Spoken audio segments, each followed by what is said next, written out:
நிறைவாய் அனுஷ்டிக்கும் பரதர்மத்தை விட, பரதர்மம் என்பது ஞானம், குறைவாய் அனுஷ்டிக்கும் ஸ்வதர்மம் சிறந்தது. ஸ்வதர்மம் என்பது என்ன? அடுத்த கேள்வி வரணும். இப்போ ஸ்வதர்மம் என்பது என்ன என்றால், சுபாவத்தில் அமைந்த கர்மம் ஸ்வதர்மம். அப்போ சுபாவத்தில் அமைவது என்ன? அடுத்த கேள்வி இல்லைங்களா? ஒன்றும் குழப்பமான வார்த்தைகள்.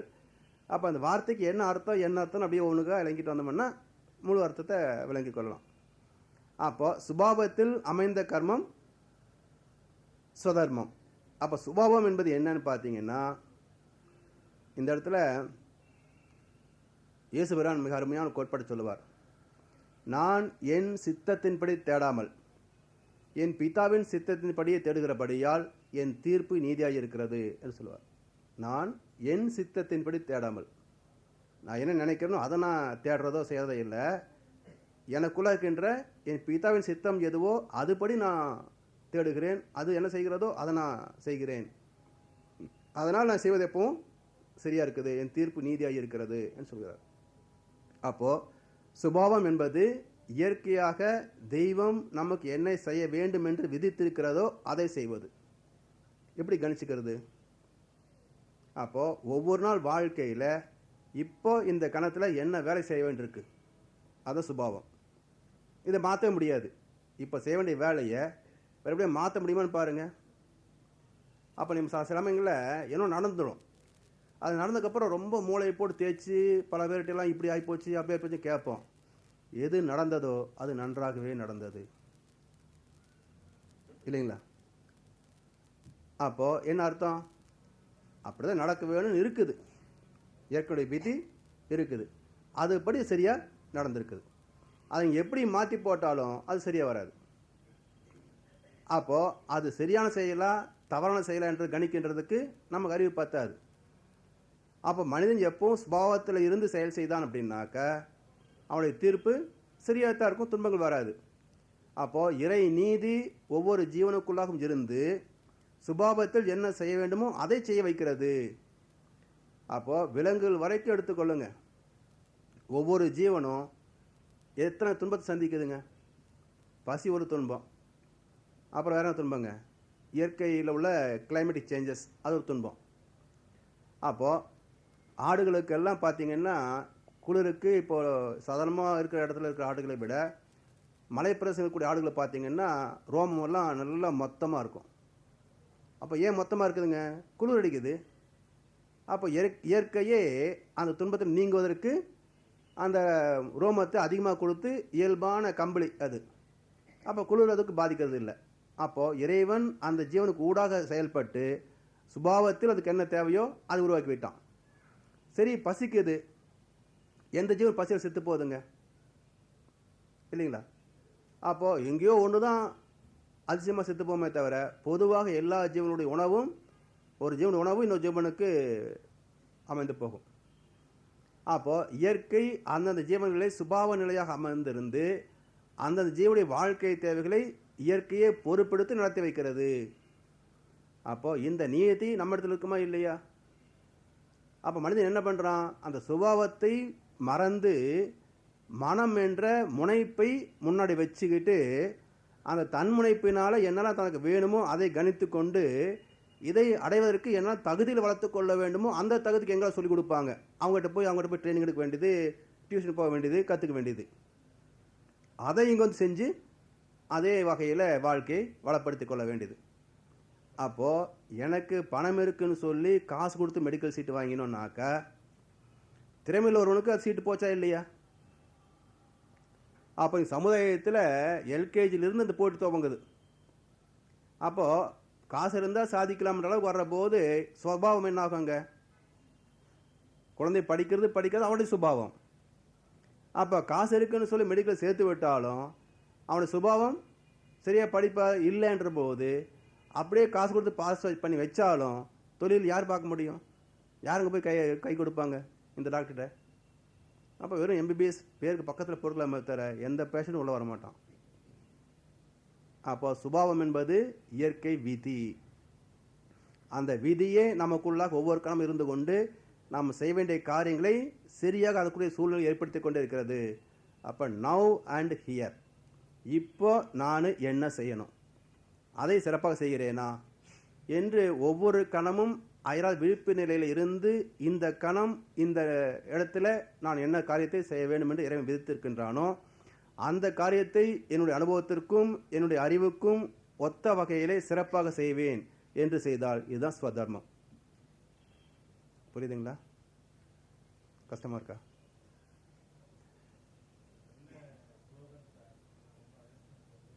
அதனால மனித வாழ்க்கை எவ்வளவு லகுவா போகும் பாருங்க. அப்படி யார் செய்கிறானோ அவனுடைய வாழ்க்கையில இன்பங்கள் மாத்திரமே, துன்பங்கள் வருவது இல்லை.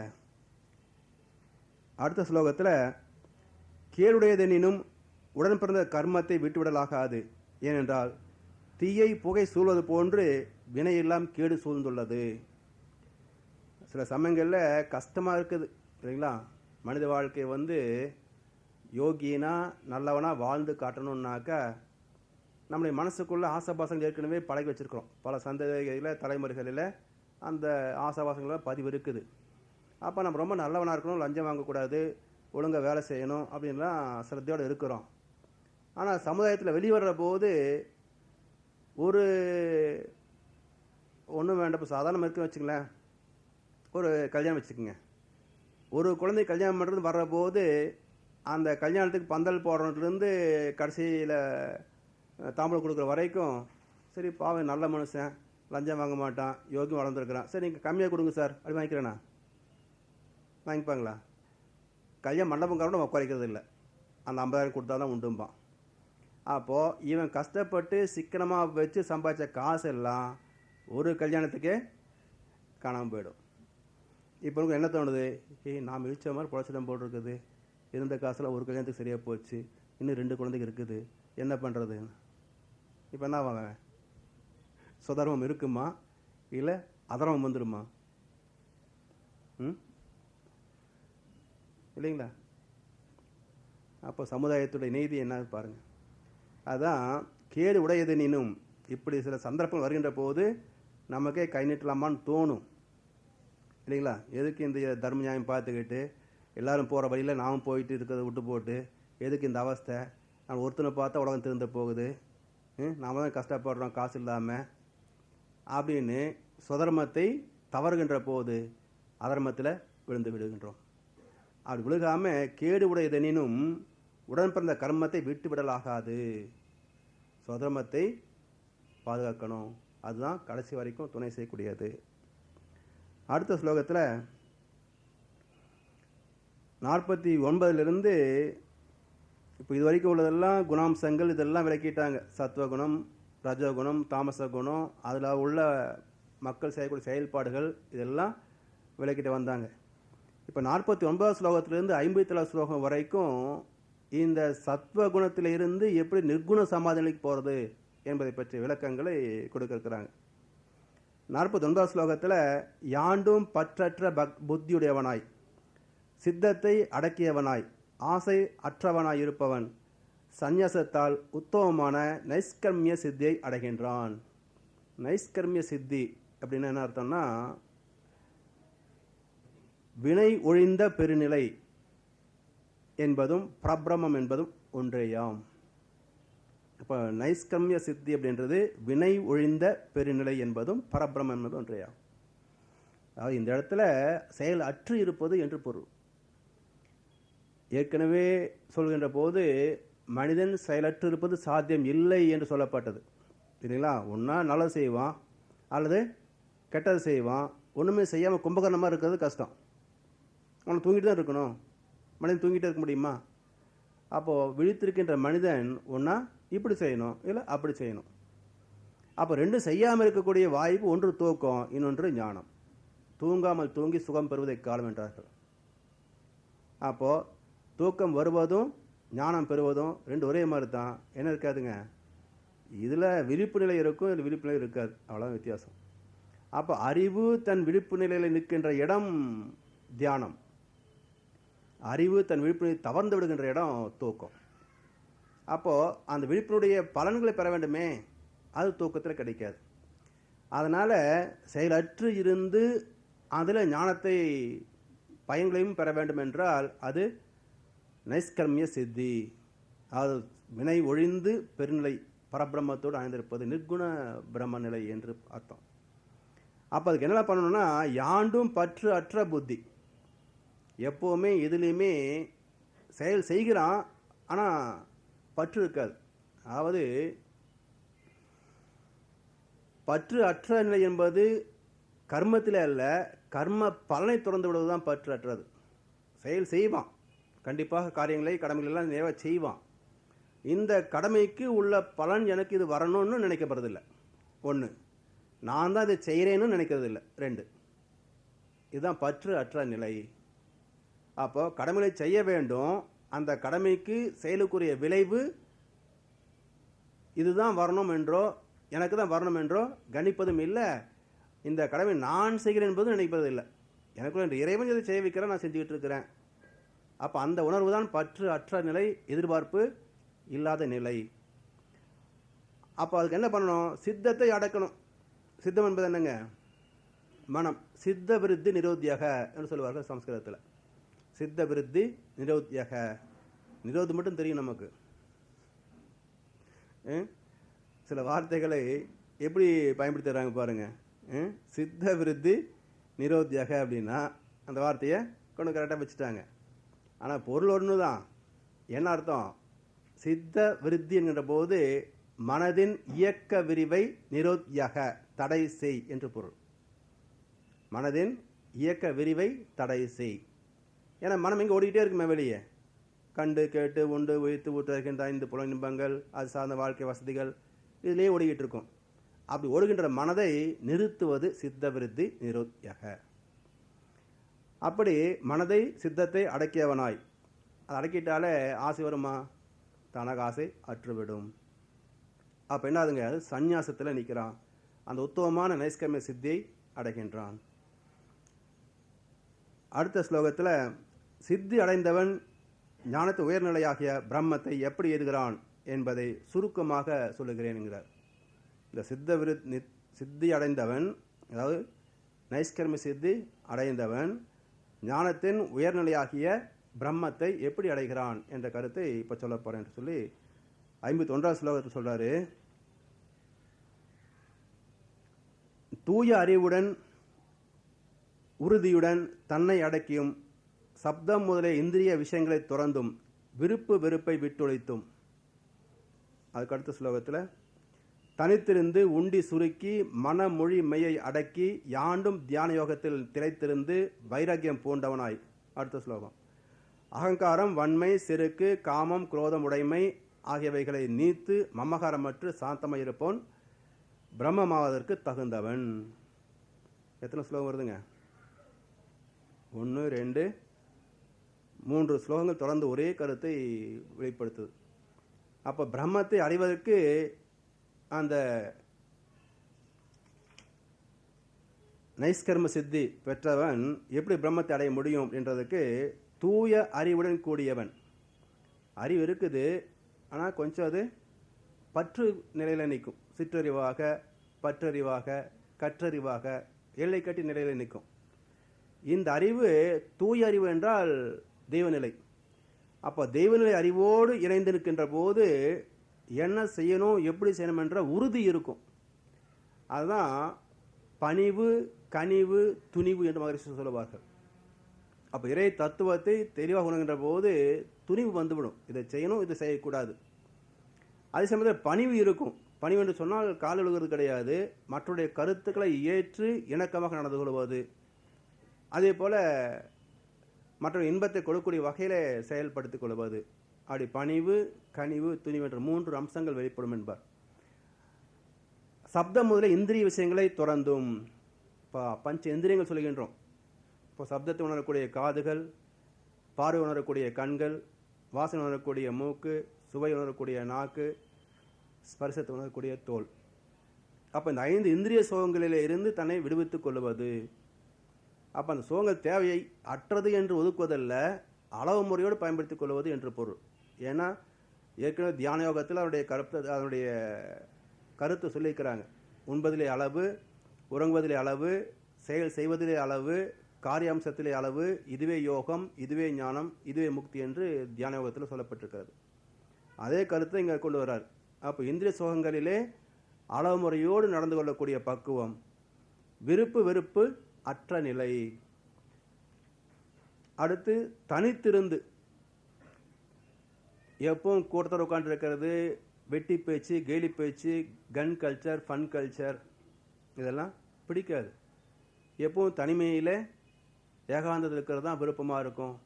செய்ய வேண்டிய கடமைகள் செய்துட்டு நிம்மதியாக கொஞ்ச நேரம் சிந்தனை இருக்கிறது தான் பிடிக்கும். அப்போது அந்த வீண் வேலைகள் அங்கே இருக்காது. தனித்திருத்தல் என்று பொருள். அடுத்ததாக உண்டி சுருக்கி. இங்கே சாப்பாடு வந்து ரொம்ப முக்கியமான விஷயம். ஏற்கனவே நம்ம சொல்லியிருக்கிறோம், கீதையினுடைய சாலத்தில் சொல்லியிருக்கிறோம். சாப்பாடு பக்குவமாக ஆகத்தான் சுத்த தேகம் வரும். தேகம் சுத்தி அடையத்தான் மனம் வந்து தூய்மை பெறுவதற்கு, மன அடக்கத்துக்கு வரும். அதனால தான் ஏற்கனவே சொல்லணும், சத்துவ உணவு, ரஜோ உணவு, தாமச உணவு என்று மூன்றாக பிரிக்கப்பட்டது. அப்போ குணங்கள் எப்படி வருது அப்படின்னு பார்த்தீங்கன்னா, நாம் உண்ணுகின்ற உணவே தான் ஜீரணமாகி உயிராக மாறுது. உயிரிலிருந்து வரக்கூடியதான் ஜீவகாந்த அலைகள். ஜீவகாந்த அலைகளே தான் வாழ்க்கை அனுபவங்களை தனக்குள்ளாக வாங்கி பதிந்து பிரதிபலிக்கின்ற பொழுது குணங்கள். அப்போ உணவே மலமாக மாறுவது தெரியும், உணவே மனமாகவும் மாறுகிறது. இதுதான் மகரிஷி நம்ம கொடுக்கக்கூடிய விளக்கம். அப்போது கீதையிலே பல இடங்களிலே அது கொடுக்கப்பட்டிருந்தாலும் அது விஞ்ஞானபூர்வமாக எப்படி உணவு குணத்துக்கு சம்மந்தப்பட்டிருக்கிறது என்பதை இதுவரைக்கும் யாரும் விளக்கவே கிடையாது. இப்போ மகரிஷி ஒருத்தர் தான் விளக்குறாரு. அந்த உணவு ஜீரணமாகி உயிராக மாறுகிறது. உயிரிலிருந்து வரக்கூடியது தான் ஜீவகாந்த அலைகள். ஜீவகாந்த அலைகளே வாழ்க்கை அனுபவங்களை தனக்குள்ளாக வாங்கி பதிந்து கொள்கிறது. பதிந்த பதிவுகள் பிரதிபலிக்கின்ற போது அதுதான் குணங்கள். அப்போ உணவே மனமாக மாறுகிறது, குணங்களாக மாறுகிறது. அதனால தான் குணத்திற்கு உள்ள சத்வ, ரஜோ, தமஸ் என்ற வார்த்தைகளை உணவுக்கும் போட்டு சத்வ உணவு, ரஜோ உணவு, தாமஸ் உணவு என்று வகுத்திருக்கின்றார்கள். அதனால் அந்த உணவை சுருக்கணும். கம்மியாக சாப்பிட்றதுன்னு கிடையாதுங்க. நாம பட்டினி போடுறதுன்னு கிடையாது. உடம்பே ஒவ்வொன்றாக அறிந்து அறிந்து இந்த உணவு நமக்கு வேண்டாம், இது நமக்கு வேண்டாம் அப்படின்னு உடம்பாக விரும்பி அதை ஒதுக்கும். அப்போ நம்ம உடன்பாடு இருக்காது. ஐயோ சாப்பிட முடியலையே, அவங்களாம் சாப்பிட்றாங்களே இருக்காது. அவன் சாப்பிட்டு போட்டு நமக்கு அது வேண்டாம். அப்போ அந்த பக்குவம் வருகின்ற பொழுது தான் உணவில் நம்ம கொண்டு வரணுமே தவிர வலுக்கட்டாயமாக போட்டு திணிக்கக்கூடாது. அதனால சாமிஜி வந்து இந்த பயிற்சி முறைகளிலே யாருக்கும் உணவு கட்டுப்பாடு சொல்கிறதே கிடையாது. சிகரெட் பிடிக்கிறியா, பிடிச்சிக்கொண்டு தான் சொல்கிறார், வேண்டாம்னு சொல்கிறது இல்லை.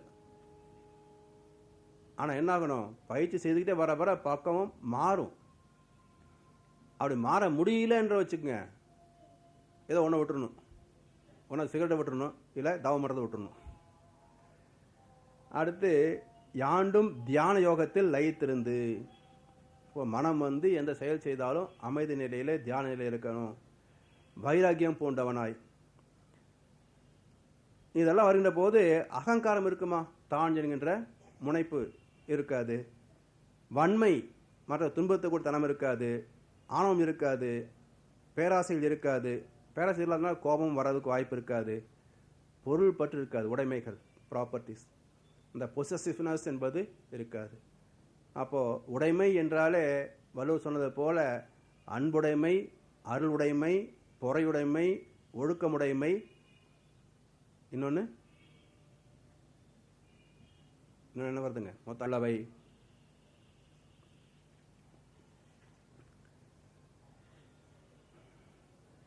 பிரம்மமயமாகி தெளிந்த மனமுடையவன் துயர் உருவதில்லை, அவா உருவதில்லை, எல்லா உயிரிழத்தும் சமமாயிருப்பவன் என் மீது மேலாம் பக்தி பெறுகிறான்.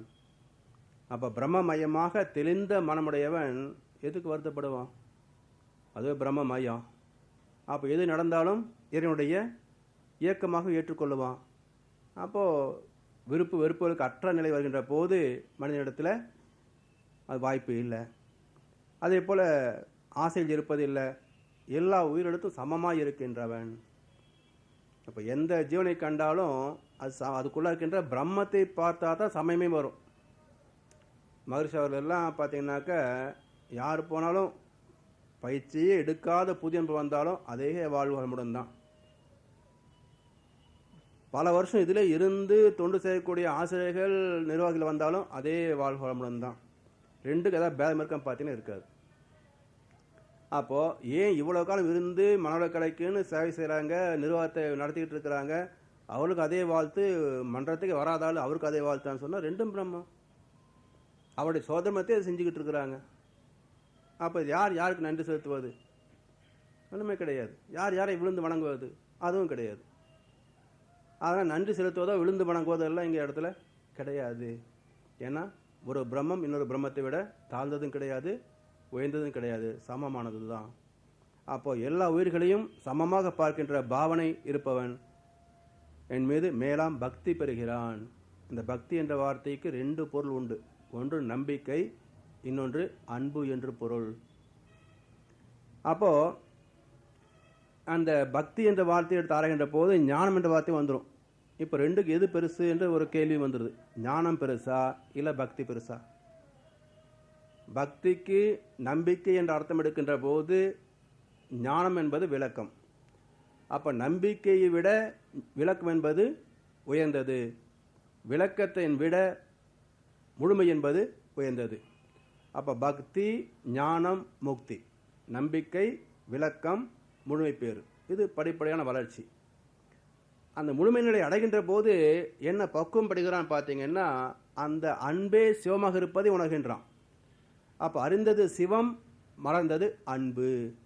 அப்போ நம்பிக்கையில் தொடங்க பக்தி என்பதே அன்பு என்கிற பக்தியாக மாறுகிறது. அதனால் பக்தி என்ற வார்த்தை மிக உயர்ந்தது. 2 பொருட்களை உள்ளடக்கியது. ஒன்று துவக்கம், இன்னொன்று உச்சம். அப்போ துவக்கத்தில் நம்பிக்கை, உச்சத்தில் அன்பு. அப்போ இரண்டும் ஞானம் என்பது அதற்கு வழி செய்யக்கூடியது. ஞானம் என்பதும் அன்புக்கு கொண்டு போய் சேர்த்தக்கூடியது தான். ஞானம் பெறாமல் அன்பு என்பது வர முடியாது. அப்போ இரண்டும் ஒன்றே. முதிர்ந்த நிலையில் பக்தியும் ஞானம் ஒன்றே. இப்போ இந்த அன்புக்கும் ஞானத்துக்கும் என்ன வித்தியாசம் அடுத்து வருகின்றோம். பக்திக்கும் ஞானத்துக்கு வித்தியாசம் பார்த்துட்டோம். இப்போ அன்புக்கும் ஞானத்துக்கு வித்தியாசம் இருக்கா அப்படின்ற போது சித்பானந்த அருமையான உதாரணம் சொல்றாரு. ஒரு குழந்தை இருக்குது, அது தன்னுடைய தாயை நேசிக்கிறது, அன்பு செலுத்துகிறது. தாயை தன் குழந்தை மீது அன்பு செலுத்துறாங்க. இப்போ 2 அன்பு வேற வேறையா? 2 பரஸ்பரம் சமமானது தான். ஆனால் குழந்தைக்கு தாய் அன்பு மட்டும்தான் தெரியும். ஆனால் தாய் தன் குழந்தை மீது செலுத்துகின்ற அன்பு என்பது வெறும் அன்பாக இருக்கலாம், ஞானம் கலந்த அன்பாகவும் வரலாம். இப்போ ஞானம் எப்படி? இவருடைய வார்த்தை அப்படியே சொல்லிடுறேன். குழந்தை தாய்க்குரியது, தாயே அக்குழந்தையாக வடிவெடுத்திருக்கிறாள் என்பது ஞானம். தாயே அக்குழந்தையாக வடிவெடுத்திருக்கிறாள் என்பது ஞானம். அப்போ இந்த இடத்துல அன்பு என்பது ஞானமாக பரிணமிக்கிறது. அப்போது இந்த கருத்து தெரிஞ்சு போச்சுன்னு வச்சுக்கோங்களேன், நாமே தான் குழந்தையாக மாறியிருக்கிறோம். தந்தை தாய் உயிர் சேர்ந்து தான் அது வந்திருக்கிறது. அப்போது போயும் போயும் எனக்கு பிறந்திய சனியனே அப்படின்னு சொல்கிற போது நான் தான் அங்கே பிறந்திருக்கிறேன் அப்படின்னாக்க புரிஞ்சுக்கணும். அடுத்ததாக 55 ஸ்லோகத்தில் நான் எத்தன்மையன் யார் என்று பக்தினா ஒருவன் உள்ளபடி அறிகிறான், உள்ளபடி அறிந்த பெண் விரைவில் என்னை அடைகிறான். எப்பொழுதும் எல்லா கர்மங்களையும் செய்த போதிலும் என்னை சரணடைகிறவன் எனது அருளால் சாஸ்வதமானதும் அழியாததுமாகிய பதம் அடைகிறான், என் இறைத்தன்மையை அடைகிறான் என்ற கருத்து. அடுத்த ஸ்லோகத்தில் விவேகத்தால் கர்மங்களெல்லாம் என்பால் ஒப்படைத்து என்னை குறியாக கொண்டு புத்தியோகத்தை சார்ந்திருந்து யாண்டும் சித்தத்தை என்பால் வைப்பாயாக. இப்போ இந்த ஸ்லோகம் வரைக்கும் பார்த்தீங்கன்னாக்க கீதையினுடைய விளக்கங்கள் எல்லாம் தொடர்ந்து கொண்டு வந்து கடைசியில் அந்த உச்சகட்டமாக நிர்குண பிரம்மத்தை தொடக்கூடிய வகையில், சகுண பிரம்மத்தின் வழியாக போய் நிர்குண பிரம்மத்தை தொடக்கூடிய வகையில் 57 ஸ்லோகம் வரைக்கும் விளக்கியிருக்கின்றார்கள். 58 அதை பின்பற்றுவதற்கான ஆர்வத்தை தூண்டக்கூடிய வகையில் விளக்கங்கள் வர இருக்கிறது.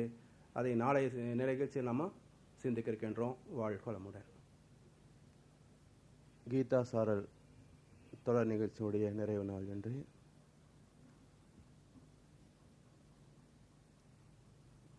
18ஆம் அத்தியாயத்தினுடைய தொடர்ச்சியாக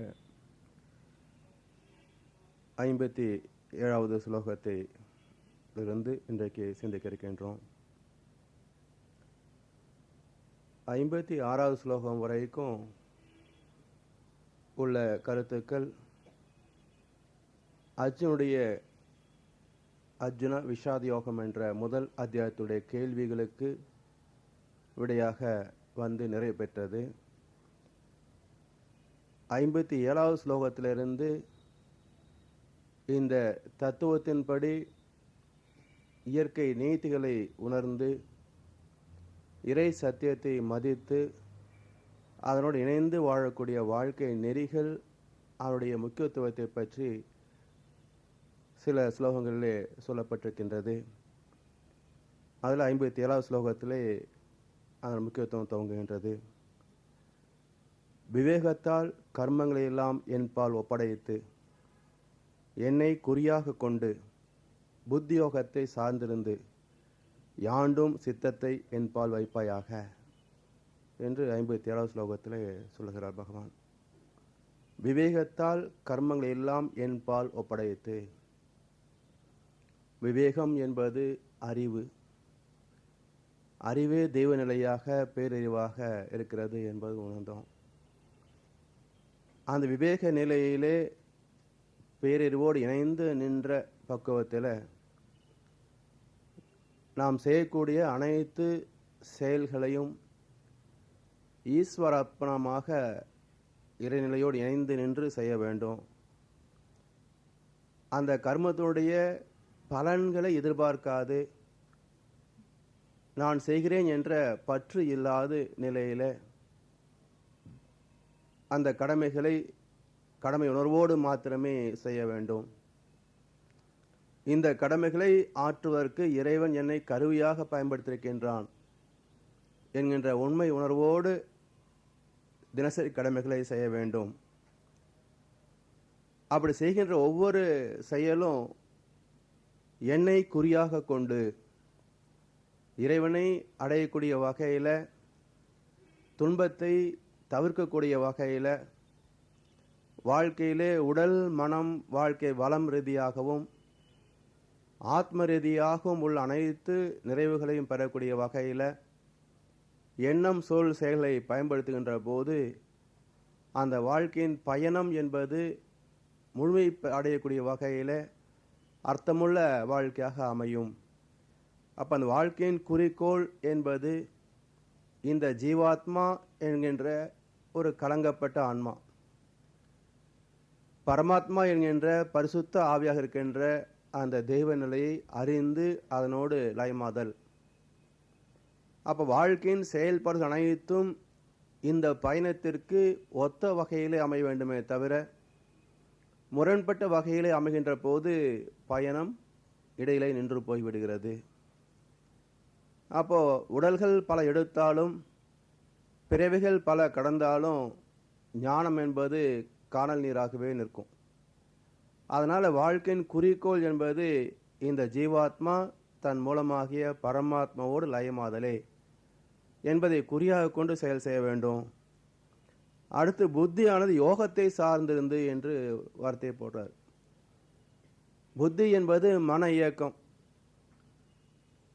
இன்பத் துன்பங்களை கணிக்கின்ற அறிவின் சிறப்பு. அந்த புத்தியானது யோகத்தை சார்ந்திருந்து, யோகம் என்பது இறைநிலையோடு இணைந்து நின்று செயலாற்றக்கூடிய இணைப்பு. அப்படி யாண்டும் சித்தத்தை என்பால் வைப்பாயாக, எப்பொழுதுமே இந்த மனதை இறைவனுடைய நினைவிலேயே நிலை நிறுத்தி செயல் செய்ய வேண்டும் என்ற கருத்தை முதலாவது ஸ்லோகத்தில் வைத்திருக்கிறார். அடுத்து 2வது ஸ்லோகத்தில் சித்தத்தை என்பால் வைத்து எனது அருளால் இடைஞ்சல்களை எல்லாம் தாண்டி செல்வாய், அன்றி அகங்காரத்தால் கேளாவிட்டால் கேடு அடைவாய்.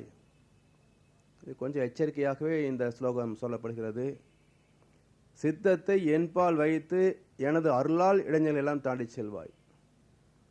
இறைவனுடைய அடிப்படை தன்மை என்பது அன்பு கருணை என்று மகரிஷி விளக்கி கொண்டிருக்கின்றார்கள். எல்லா மகான்களுமே இறைவன் அன்பு மையமானவன் என்றும் கருணை மையமானவன் என்று தான் சொல்லியிருக்கின்றார்கள். இஸ்லாத்திலே கூட நபிகள் நாயகம் சொல்கின்ற போது அல்லாஹ் அளவிலாத அன்புடையவன், எல்லையில்லாத கருணையுடையவன் என்றுதான் விளக்கியிருக்கின்றார்கள். பிதா உங்களில் பூர்ண சத்குணராய் இருப்பது போல நீங்களும் பூர்ண சத்குணராய் இருக்க கடவீர்கள் என்றுதான் இயேசுபிரான் ஆசீர்வதிக்கின்றார். அப்போ எல்லா மகான்களுமே இறைநிலை என்பது அன்பும் கருணையுமாக இருக்கின்ற பேராற்றல் என்பதை உணர்ந்திருக்கின்றார்கள்.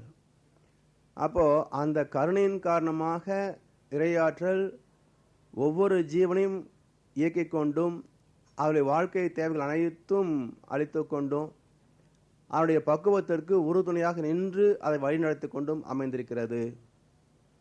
ஒவ்வொரு ஜீவனும் பார்த்தீங்கன்னா பக்குவத்தை நோக்கிய பயணமே அவருடைய வாழ்க்கையாக அமைந்திருக்கும். ஜீவன்கள் மட்டுமல்ல, பருப்பொருள் எடுத்துக்கொண்டாலும் அப்படித்தான் இருக்கும். உதாரணமாக பூமி கீழே கரி, சார்கோல், அது சில ஆயிரம் ஆண்டுகள் மண்ணுக்குள்ளேயே புதைந்து நின்று அந்த வெப்பத்திலேயே பக்குவமடைகின்ற போது வைரமாக வெளிப்படும். அப்போது அந்த கரிக்கோளுடைய நோக்கம் என்ன, அவருடைய பக்குவம் என்ன பார்த்தீங்கன்னா அது ஒரு வைரமாக மிளர்வது தான். அப்போ வைரமாக மிளரக்கூடிய வகையிலே தன்னுடைய இயக்கம் முழுவதையும் அது பக்குவப்படுத்துதல் என்ற நிலையிலேயே அமைத்து கொண்டிருக்கின்றது. அதுபோல் இறைவனுடைய கருணை என்பது எந்த ஒரு இயக்கத்தையும் அவருடைய முழுமையை நோக்கிய பயணமாகவே அமைத்திருப்பதனால அனைத்து ஜீவன்களுமே இயற்கையில் உள்ள இன்பங்களை துய்த்து அந்த முழுமையை நோக்கிய பயணத்தில் வருகின்ற போது அந்த பயணத்திலே இறுதியாக போத்து அற்புதமான மலர்தான் மனிதன் ஜீவன்களிலே. அப்போ மனிதனுடைய பயணமும் அந்த மூலத்தை நோக்கியதாக அமைய வேண்டும். அப்போ அந்த பக்குவத்தை பெறுகின்ற போது அந்த பயணம் வெற்றிகரமாக அமையும். அப்போது மனித வாழ்க்கை இந்த மனம் என்ற இயக்கத்தை மையமாக வைத்து தான் வாழ்கிறது. ஆனால் அந்த மனதை பக்குவப்படுத்தி அந்த மனதுக்கு அடித்தளமாக உள்ள அறிவோடு தெய்வநிலையோடு லயமாக வேண்டும். அப்படி அந்த பக்குவத்தை பெறக்கூடிய வகையிலே இறைவன் கருணையாக செயல்படுவதனால அந்த ஜீவனுடைய துயர்களை நீக்கி அது பக்குவத்தை பெறக்கூடிய வகையிலே என்னென்ன தேவையோ அதை அனைத்தும் அளித்து கொண்டு வருவது தான் இறையாற்றலுடைய பெரும் கருணை என்பது. அப்போ மனிதன் இறைத்தன்மையை நோக்கி தன்னுடைய பயணத்தை நடத்துகின்ற போது என்னெல்லாம் வசதிகள் தேவையாக இருக்கிறது, நல்ல ஆன்மீக குரு வேண்டும், நல்ல ஆன்மீக பயிற்சிகள் வேண்டும், அந்த பயிற்சிகளை செய்யக்கூடிய சூழ்நிலை வேண்டும், அந்த பயிற்சிகளை செய்வதற்கு விடாமுயற்சி வேண்டும், அந்த விடாமுயற்சியோடு நிற்பதற்கு மனதிலே உறுதி வேண்டும், அந்த மனம் தன்னை தூய்மை செய்து வேண்டிய அக்கறை வேண்டும், இதுக்கேற்ற குடும்ப சூழ்நிலையும் அமைய வேண்டும். அப்போ இது அனைத்துமே அமைத்து கொடுக்கின்ற கருணை எங்கே இருக்குன்னு பார்த்தீங்கன்னா இறைநிலை. அப்போ எதை நாம் தேடுகின்றோமோ அதையே நமக்கு பெறுவதற்கு அருகதையாகின்றோம். அப்போ கேளுங்கள் தரப்படும் என்றால் நம்ம எதை கேட்கிறோமோ அது கிடைக்கிறது. அப்போ வாழ்க்கையில் எது கேட்டால் அனைத்தையும் பெற்றதாக ஒரு நிறைவு கிடைக்கும் அப்படின்னா அதுதான் ஆத்ம திருப்தி, தெய்வ தரிசனம். அந்த வகையில் இறைவனுடைய கருணையை வெளிப்படுத்தக்கூடிய வகையில் அந்த இறைவனுடைய கருணையை முழுமையாக பெறுவதற்கு மனிதனுக்குள்ள பொறுப்பு என்ன என்று சொன்னால் அவனுடைய மனதை அலைவிடாது நிலைநிறுத்த வேண்டும். அப்போ எப்படி நிறுத்தணும் பார்த்தீங்கன்னா, இப்போ ஒரு ஊசியில் நூல் கோர்க்கணும். அந்த நூலுடைய முனை எல்லாம் பிரிஞ்சு பிரிஞ்சு விரிஞ்சிருந்து வச்சுக்கோங்க, அந்த ஊசியுடைய காதல் நுழையுமா அது? அப்போ பல வகையில் விரிந்திருக்கின்ற நூல் அதை கொஞ்சம் சுருட்டி விட்டு அந்த நுனியை கூர்மைப்படுத்தணும். அப்போ தான் அந்த ஊசிக்குள்ளே நுழையும். அதுக்கு மேலே அந்த ஊசியில் ஏதாவது ஒரு லேசாக அடப்பிருந்து வச்சுக்கோங்க, இந்த நூல் கூறாக இருந்தாலும் கூட அதில் நுழையிற போது வளைஞ்சு மேலே வந்துடும், அந்த பக்கம் போகாது. அப்போது நூல் கோர்க்க முடியாது. அப்போ என்னாகணும், அந்த வளைதல் என்பது சலனம். அப்போ அந்த நூல் உறுதியாக கொஞ்சம் இருக்கணும், கூர்மையாக இருக்கணும், உறுதியாக இருக்கணும். அப்போ தான் அந்த நூல் ஊசியுடைய காதுக்குள்ளே நுழைஞ்சு அந்த பக்கம் நமக்கு பயனாக முடியும்.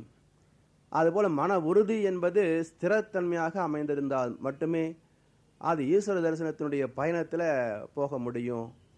அதனால் மனிதன் சித்தத்தை இறைவனுடைய நிலையில் வைத்து அவனுடைய பெரும் கருணை என்பதையும் துணையாக கொண்டு வாழ்க்கை பயணத்தை நடத்துகின்ற போது அவன் பெற வேண்டிய அனைத்து பக்குவங்களையும் அளிக்க வேண்டிய பொறுப்பும் கடமையும் இறைவனை சார்ந்தே அமைந்திருக்கிறது. அவன் அருளாலே அவன் தாள் வணங்கி என்று பெரியவர்கள் சொன்னது காரணம் அதுதான். அதனால் என்னுடைய காரணம் இல்லாது மனிதன் இறை சத்தியத்தை அடைய முடியாது. அதனால் விளக்கங்கள் பெற்றாலும் விளக்கங்களை சொல்ல தெரிந்தாலும் உண்மை உணர்வு என்பது பெற வேண்டும் என்று சொன்னால் அவன் அருள் என்பதை அனுபவமாக பெற வேண்டும். அப்போ அந்த அருளை பெற்றவர்களை குருவாக ஏற்று மதித்து குருவனுடைய துணையினில் அதை பெறவும் முயற்சி செய்ய வேண்டும். ஏன்னா தெய்வ பக்தி என்பதும் குரு பக்தி என்பதும் வேறு வேறு அல்ல, இரண்டும் ஒன்றே தான். அதனால் குருவை மதித்து அவருடைய வாழ்க்கையை ஏற்றுக்கொள்கின்ற போது அவர் எந்த வகையிலே அந்த உணர்வை பெற்றார்களோ அதே வகைக்கு நம்மை உயர்த்தி கொண்டு போகிறார்கள். அதனால் அந்த அன்பும் கருணையுமாக உள்ள இறைத்தன்மையையும் குருவின் தன்மையையும் சமமாக பாவித்து அந்த நிலையிலே இருந்து பயிற்சிகளை தொடர்ந்து செய்கின்ற போது நம்முடைய வாழ்க்கை அர்த்தமுள்ள வாழ்க்கையாக ஒரு வெற்றிகரமான வாழ்க்கையாக அமைகிறது என்ற கருத்தை இந்த முதல் ஸ்லோகத்தில் சொல்லியிருக்கின்றாங்க. அப்படி பின்பற்றவில்லை என்றால் என்ன விளைவை நாம் சந்திக்க வேண்டி இருக்கும் என்கின்ற கோட்பாட்டை ஒரு எச்சரிக்கையாக சொல்கிறார். அப்படி நான் சொன்னபடி நடக்காது.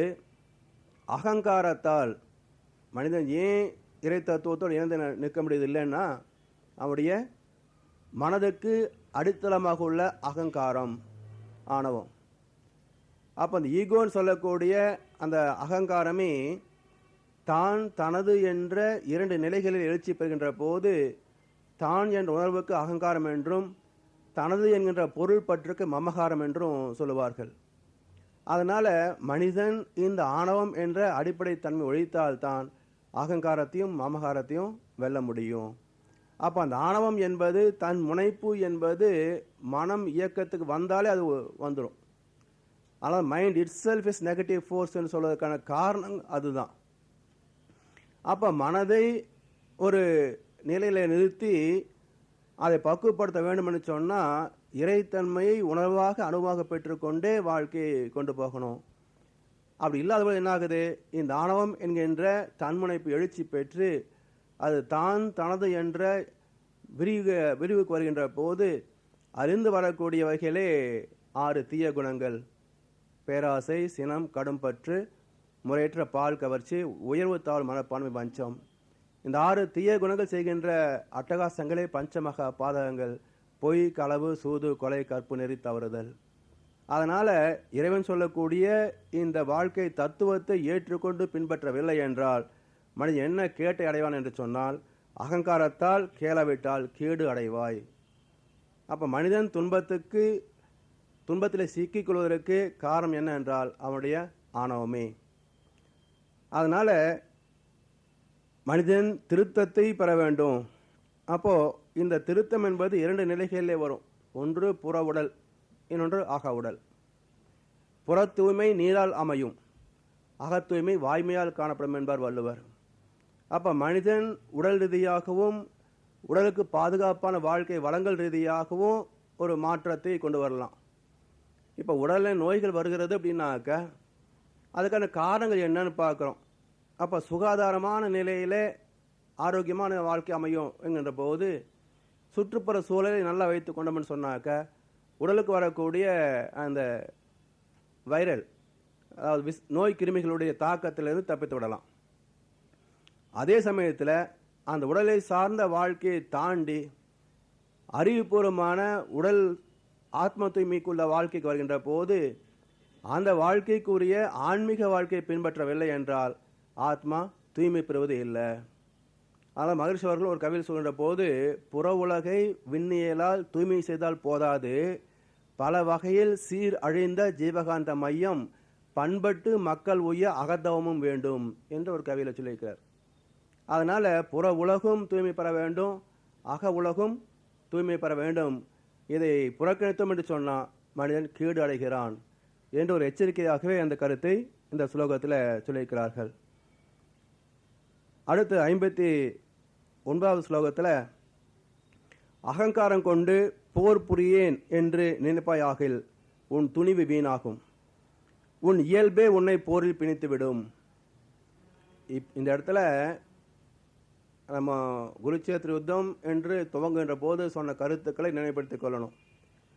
அதாவது விளக்கத்திற்கும் பழக்கத்திற்கும் இடையே உள்ள போராட்டம், அறிவுக்கும் மனதுக்கும் இடையே உள்ள போராட்டம், தெய்வத்துக்கும் மனிதனுக்கும் இடையே உள்ள போராட்டம்.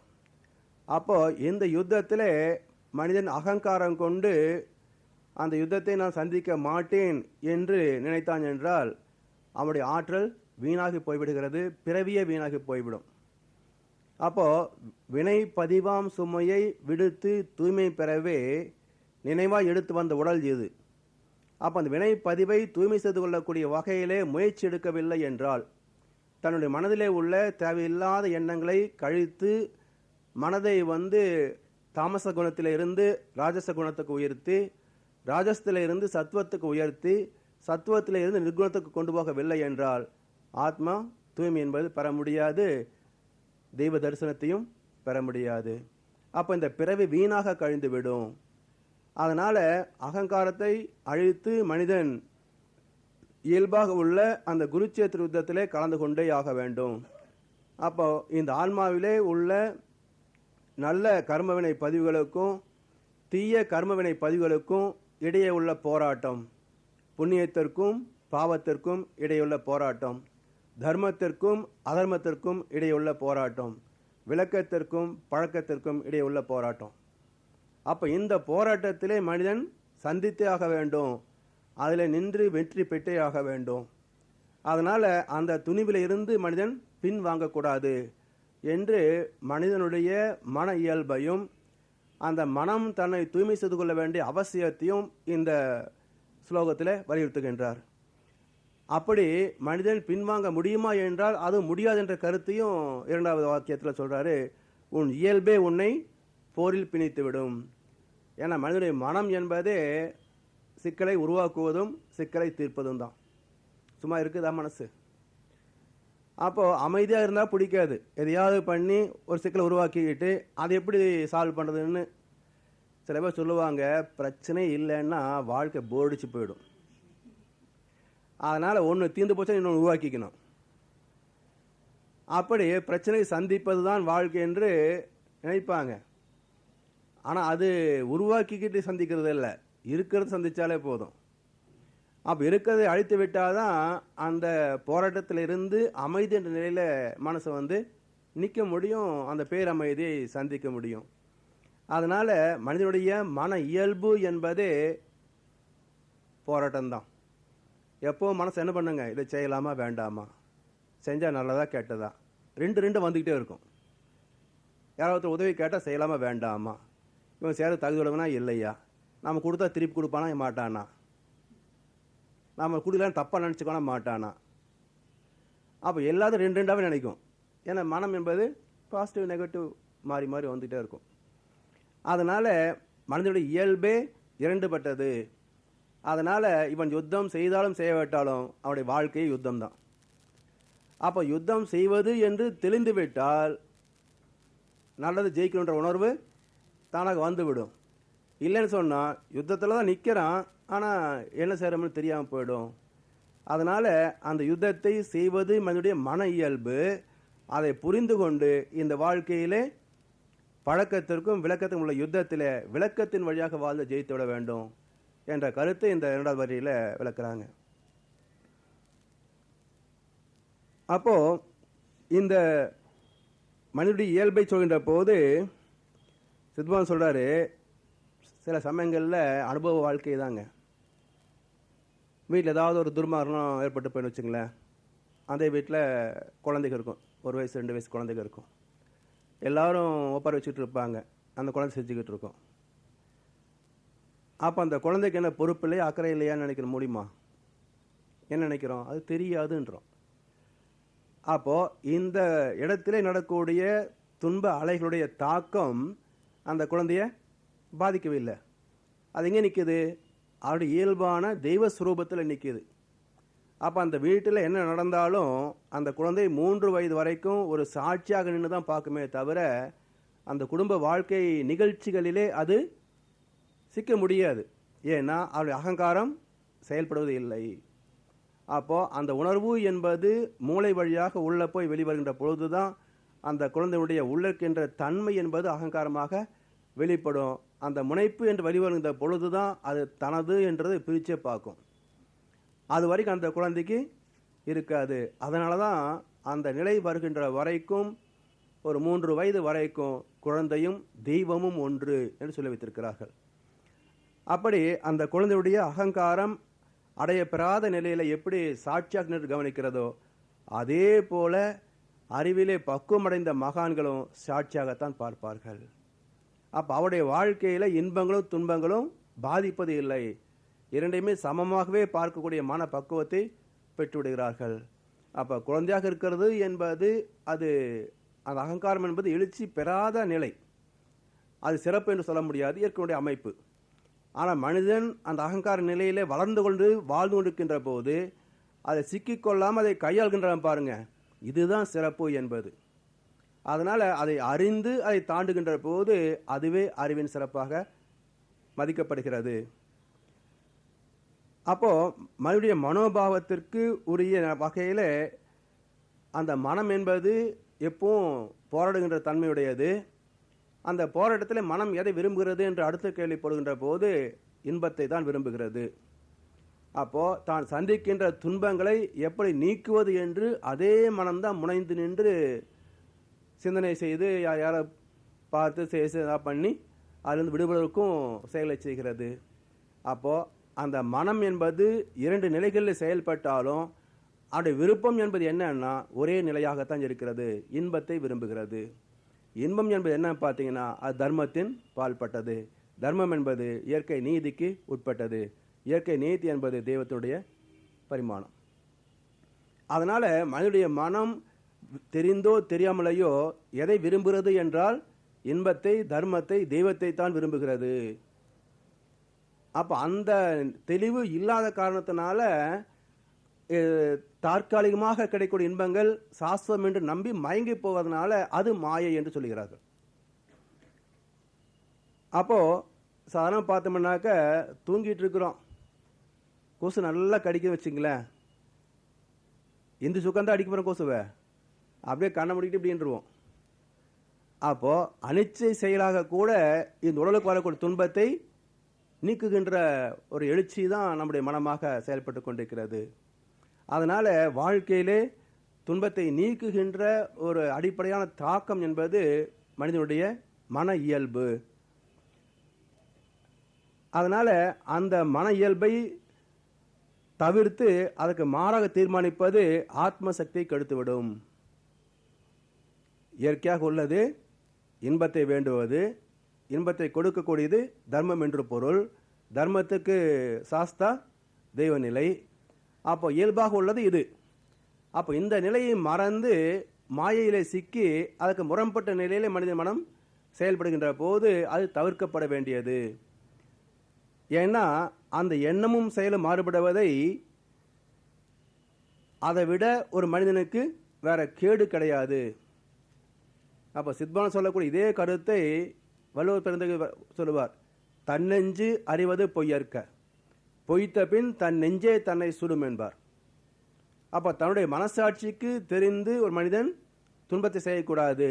அப்படி செய்துவிட்டால் அந்த மனசாட்சியை தெய்வ நீதியாக நின்று அவன் செய்த துன்பத்திற்குரிய தண்டனையை கொடுத்து விடுகின்றது. அப்போ அந்த தண்டனை வருகின்ற போது இது செய்த துன்பத்திற்கு மாற்று துன்பம் இதுக்கே வந்து சேரும். அப்போ உடல்படுகின்ற துன்பத்தை மனமும் சேர்ந்து அனுபவிக்க வேண்டி வரும். அப்போ உடல் துன்பம் மன துன்பமாக விரிவு பெறுகிறது. அப்போ 2 நிலையிலையும் துன்பங்கள் சந்திக்க வேண்டியிருக்கும். அதனால் மனசாட்சிக்கு தெரிந்து தெய்வத்துக்கு தெரிந்து எந்த ஒரு தவறையும் தீங்கி மனிதன் செய்யக்கூடாது. ஏனென்றால் இயற்கைக்கு முரண்பட்டது, இந்த மன இயல்புக்கு அடிப்படையாக உள்ள தாக்கத்திற்கு எதிரானது. அடுத்தது 60வது ஸ்லோகத்தில், மயக்கத்தால் எதை செய்ய மறுக்கிறாயோ உன் இயல்பில் பிறந்த வினையினால் கட்டுண்டு உன் வசம் இழந்தவனாய் அதையே நீ செய்வாய். கொஞ்சம் நுட்பமான ஒரு ஸ்லோகம். மயக்கத்தால் எதை செய்ய மறுக்கிறாயோ, சாதாரணமாக ஒரு காரியத்தை நம்ம செய்வதற்கு விரும்புவது இல்லைன்னு வச்சுக்கோங்க. ஆனாலும் அந்த விரும்பலை அப்படின்னு எடுக்கக்கூடிய முடிவு என்பது சத்துவ நிலையில் இருந்தா, ராஜச நிலையில் இருந்தா, தாமச நிலையில் இருந்தா அப்படின்னு பார்க்கணும். சாதாரணமாக சொல்லுவாங்க இந்த பிரசவ கால வைராக்கியம்னு, கேள்விப்பட்டிருக்கீங்களா? பிரசவ கால வைராக்கியம் நின்று இருந்ததுனாக்கா மறுபடியும் பிரசவத்துக்கு வந்திருக்க மாட்டாங்க. அப்போ அந்த வைராக்கியம் எது வரைக்கும் நிற்கிதுங்க?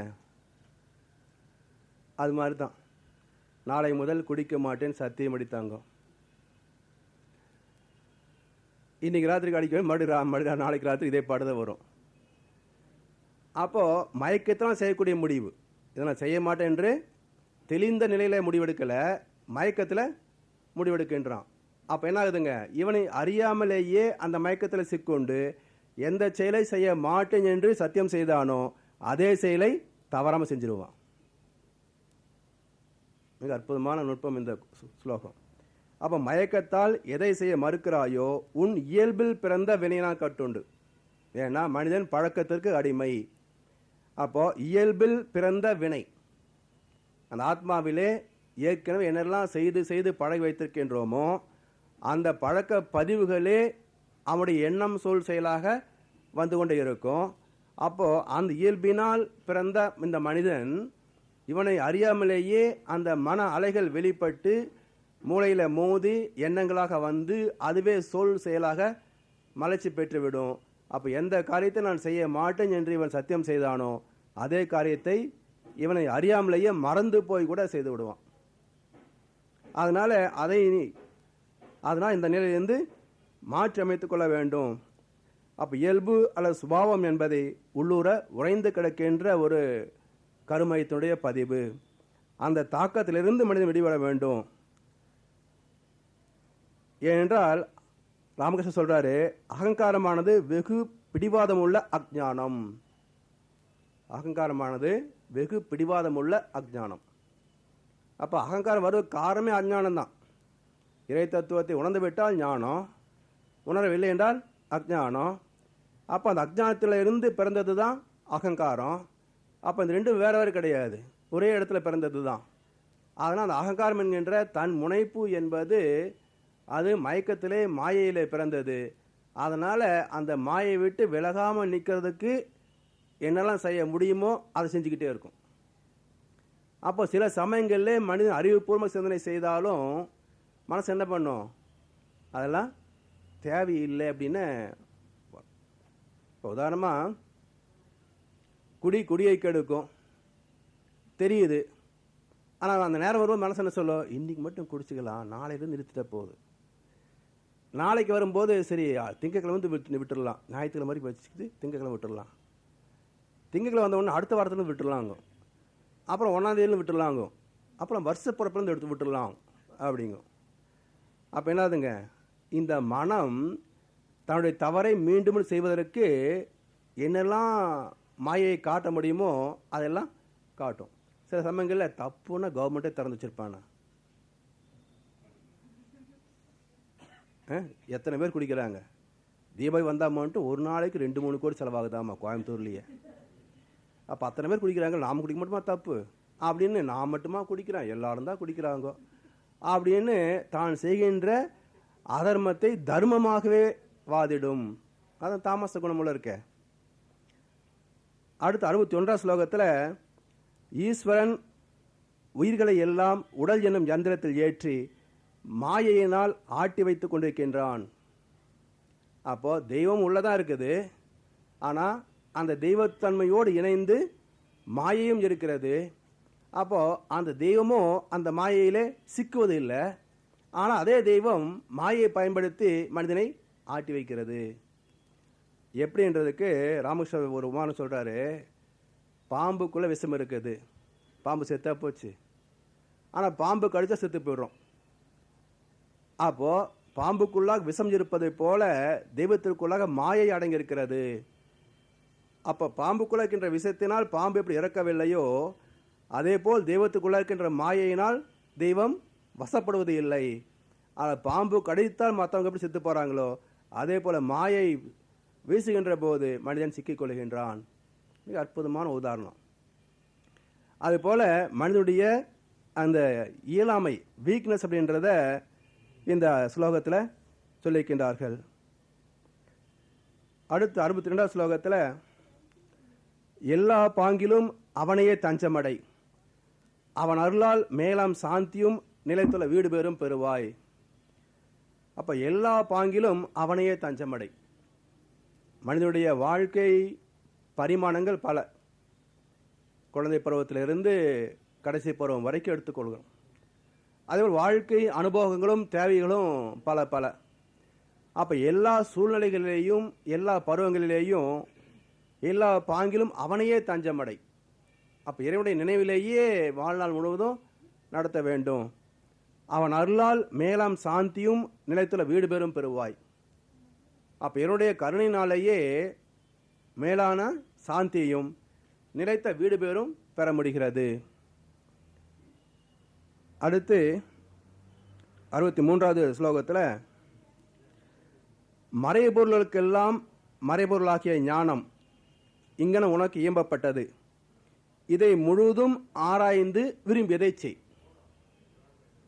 இந்த ஸ்லோகத்தை பார்த்தீங்கன்னா, மறைபொருளுக்கெல்லாம் மறைபொருளாகிய ஞானம். இப்போ மறைபொருட்களுக்கு எல்லாம் மறைபொருள் அப்படின்னாக்க அந்த மறைபொருளையே பல டிகிரி இருக்குது என்று பிரிக்கிறார்.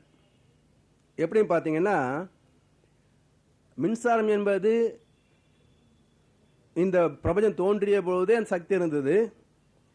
பூமி உருவாகிய பொழுதே பஞ்சபூதத்திலிருந்து மின்சாரம் இருக்குது. ஆனால் அந்த மின்சாரம் என்கின்ற ஆற்றலை கண்டுபிடித்தது ஒரு காலகட்டத்தில். இப்போ சாதாரண மனிதர்கிட்ட கரண்ட் இருக்கான்னு கேட்டால் எப்படி சொல்லுவோம்?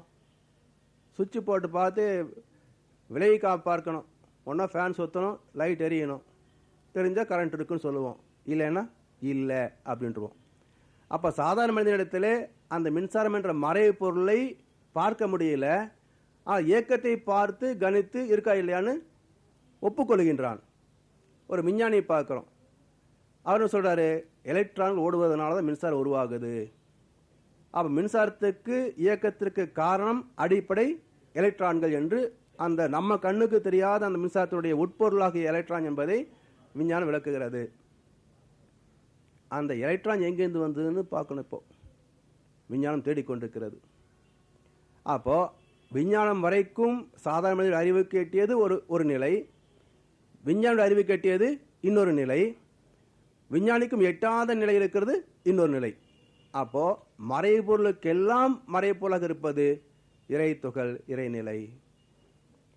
அதனால் மறைபொருளாக இருக்கிறது சாதாரண வாழ்க்கையிலையும் தெரியுது. நமக்கு மனசு இருக்கான்னு கேட்டால் இருக்கான்னு எடுத்து காட்ட முடியும், ஒப்புக்கொள்கிற இருக்குன்னு. உயிர் இருக்கான்னு கேட்டால் அது பேசிகிட்டு இருக்கிறோமே, பார்த்துட்டு இருக்கிறோமே, இல்லை சங்கூதி இருப்பாங்களே, அப்போ ஒரு கன்ஃபர்மேஷன் இருக்கிறோம் அப்படின்னு. அப்போது சில மறைபொருட்களை நாம் எடுத்து காட்ட முடியவில்லை என்றாலும் ஒப்புக்கொள்கின்றோம் இருக்கிறது என்று. அதுபோல் தெய்வத்தை எடுத்து காட்ட முடியுதா? இல்லை ஒப்புக்கொள்ள முடியுதா? இருக்குன்னு ஒரு பக்தன் சொல்கிறான், இல்லைன்னு ஒரு நாத்திகன் சத்தியம் பண்ணுறான். எது சரி என்று பல பேர் குழப்பத்தில் சிக்கிட்டு இருக்கிறோம். அதனால் அந்த மறைபொருளுக்கெல்லாம் மறைபொருளாகிய அதான் ஞானம். அந்த ஞானத்தை இவ்வளவு தூரம் விரிவாக விளக்கப்பட்டிருக்கிறது. இதை முழுவதும் ஆராய்ந்து விரும்பியதை செய். சொல்லால் மட்டும் நம்பாதே, சுயமாய் சிந்தித்தே தெளிவாய். அப்போ கீதையில் வியாச பகவான் என்ன சொன்னாரோ அதே கருத்தை வேதத்தில் மகரிஷி சொல்கிறாங்க. நான் சொல்ல வேண்டியதெல்லாம் சொல்லிட்டேன். எல்லாம் வல்ல தெய்வம் அது, எங்கும் உள்ளது நீக்கமற, இது நான் உணர்ந்திருக்கிறேன், உங்களுக்கு சொல்லிட்டேன். ஆனால் நீங்கள் என்ன பண்ணணும்? சொல்லால் மட்டும் நம்பாதே, சுயமாய் சிந்தித்தே தெளிவாய். அப்போது ஏற்கனவே மகான்கள் உணர்ந்த இயற்கை சத்தியங்களை அவர் எடுத்து விளக்கினாலும் கேட்கின்ற பக்தன், கேட்கின்ற பயிற்சியாளன் அந்த விளக்கத்தை ஏற்றுக்கொண்டு அதை ஆராய்ந்து சிந்தனை செய்து பார்க்கணும். சிந்தனை செய்து பார்த்த பிறகு அவனுக்கு எது பிடித்திருக்கிறதோ அதை செயல்படுத்த வேண்டும். அப்போது இங்கனும் முழுவதும் ஆராய்ந்து விரும்பியதை செய் என்று அந்த செயல் சுதந்திரத்தை அவனுக்கு கொடுத்து விடுகின்றார். அப்படி மனிதன் இயற்கையில் உள்ள அந்த யுக்தி பூர்வமாக புகட்டுவது சாஸ்திரம். இதில் குருட்டு நம்பிக்கை சாஸ்திரம் ஆமோதிப்பது இல்லை. இது சித்பவானுடைய கருத்து. ஏன் மீண்டும் சொல்லுகிறோம் சொன்னாக்க, பொதுவாக மக்களிடத்தில் இறை தத்துவத்தை பற்றி அறிவு என்பது குருட்டு நம்பிக்கை தான். இதுதான் சாமி, இதை கும்பிட்டா நமக்கு இது கிடைக்கும். இது சாமி இல்லைன்னு எப்படி ப்ரூவ் பண்ணுறது? சிந்தனை செய்தால் ப்ரூவ் பண்ணலாம். இல்லை நீங்கள் என்ன சொன்னாலும் தப்பு, எங்கள் அப்பாலாம் சொல்லாமல் தெரியாமல் சொல்லி வச்சுருக்காங்க எனக்கு, இல்லை யார் யாரும் சொல்லாமல் தெரியாமல் சொல்லி வச்சுருக்கிறாங்க, இல்லை இத்தனை பேர் கும்பிட்டுருக்காங்களே தெரியாமல் கும்பிட்டுருக்குறாங்க, நீங்கள் என்ன அவசியமாக சொல்கிறீங்க இல்லைங்களா? அப்போது சாஸ்திரம் குருட்டு நம்பிக்கை ஆமோதிப்பது இல்லை. குருட்டு நம்பிக்கையை விரைவில் கலைத்து விடலாம். எப்படி? நீ இந்த சாமி ரொம்ப நாள் கும்பிட்டுட்டு தான் இருக்கிற, என்ன நடந்து போச்சு?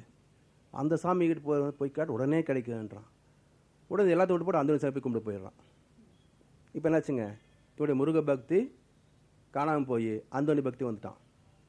இது போல் குருட்டு நம்பிக்கை ஈஸியாக கலைத்து விடலாம். ஆனால் யுக்திக்கும் அனுபவத்துக்கும் ஒத்திருக்கும் கோட்பாட்டை யாரும் அசைக்க முடியாது. அப்போது மகிழ்ச்சியுடைய தத்துவத்திலே கூட பயிற்சி பெற்ற பிறகும் வேற எங்கேயோ போகிறதோ இல்லை விட்டுட்டு போகிறதோ இருக்குது.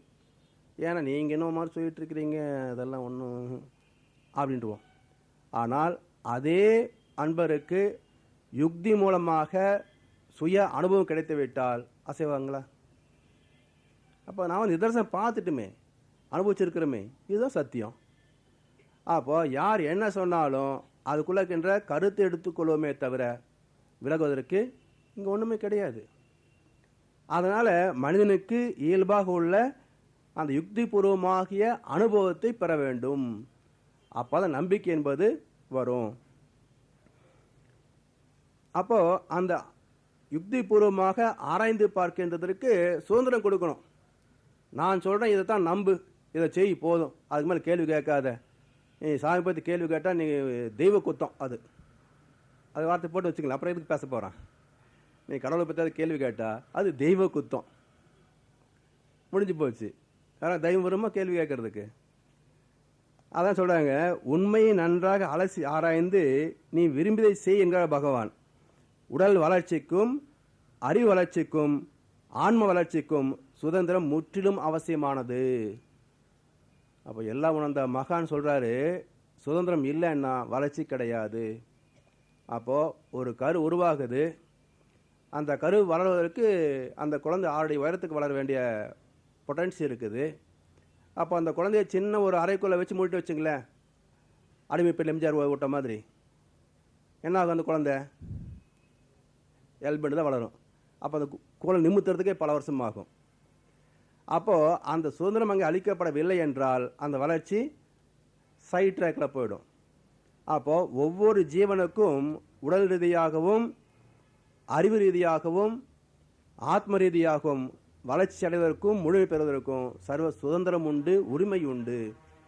அப்போ அந்த சுதந்திரத்தை கொடுக்கணும். அப்போ சிந்தனை செய்து பார்த்தா தான் உடல் வளர்ச்சிக்கும் அறிவு வளர்ச்சிக்கும் ஆத்ம பக்குவத்திற்கும் அது துணை செய்யுமே தவிர வெறுமனே முரட்டுத்தனமாக மூட நம்பிக்கை வளர்ப்பதில் பயன் இல்லை. அடுத்த ஸ்லோகத்தில், அனைத்திலும் ஆழ்ந்த எனது மேலாம் மொழியை மீண்டும் கேள், நீ எனக்கு உற்ற நண்பனாகையால் உனக்கு நலத்தை நவில்கிறேன். ஏன்னா உற்ற நண்பன் சொல்கிற போது அடுத்த ஸ்லோகம் அதே தான் வருது.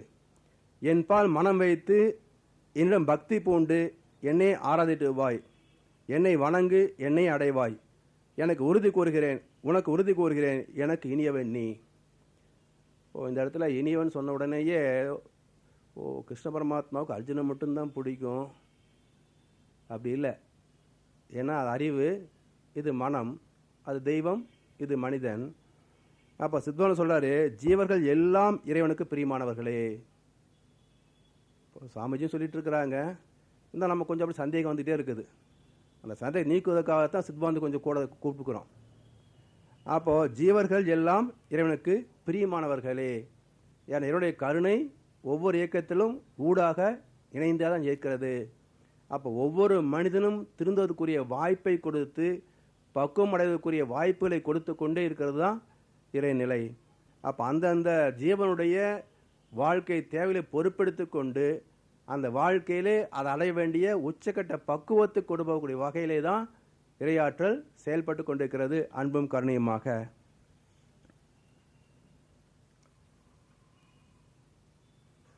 தர்மங்களை எல்லாம் அறவே தியாகம் செய்துவிட்டு என்னையே சரணடைக, பாபங்கள் அனைத்தினின்றும் உன்னை நான் விடுவிப்பேன் வருந்தாதே. தர்மங்களை எல்லாம் அறவே தியாகித்து விட்டு, இது சத்துவகுணத்திலிருந்து சத்துவகுணத்துக்கு வருகிறது. சத்துவகுணம் என்ன? தான் செய்கின்ற எந்த செயலாக இருந்தாலும் தன்னுடைய அல்ல, தான் கர்த்தா அல்ல, ஈஸ்வரனை கர்த்தா என்றும், அதே சமயத்தில் இந்த செயலை செய்ய வேண்டிய கடமை என்னுடையது என்றும், அப்போ இயல்பாக இறை நீதிப்படி எதை செய்ய வேண்டுமோ அதை மட்டுமே செய்கின்ற மனப்பக்குவம் சத்துவகுணம். அப்போ அந்த சத்துவகுணத்திலே சந்நியாசம் தியாகம் என்ற நிலையில் செயல்படுகின்ற போது இந்த ஆத்மா தூய்மை பெறுவதனால அனைத்து பதிவுகளிலிருந்தும் அது விடுபட்டு விடுகின்றது.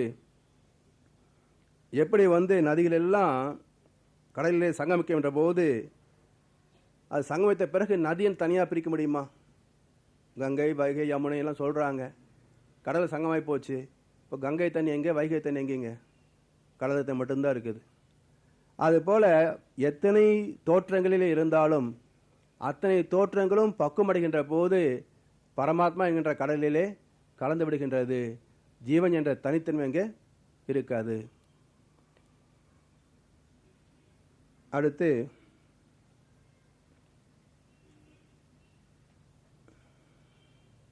இல்லாதவனுக்கும் பக்தி இல்லாதவனுக்கும் தொண்டு புரியாதவனுக்கும் என்னை இகழ்பவனுக்கும் இக்கோட்பாட்டை நீ இயம்பாதே.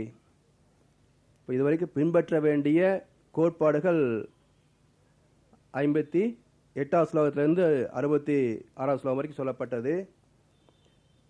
இப்போ 67வது ஸ்லோகத்தில் நாம் உணர்ந்தால் மட்டும் பத்தாது, இதை மற்றவர்களுக்கும் கொண்டு போகணும்.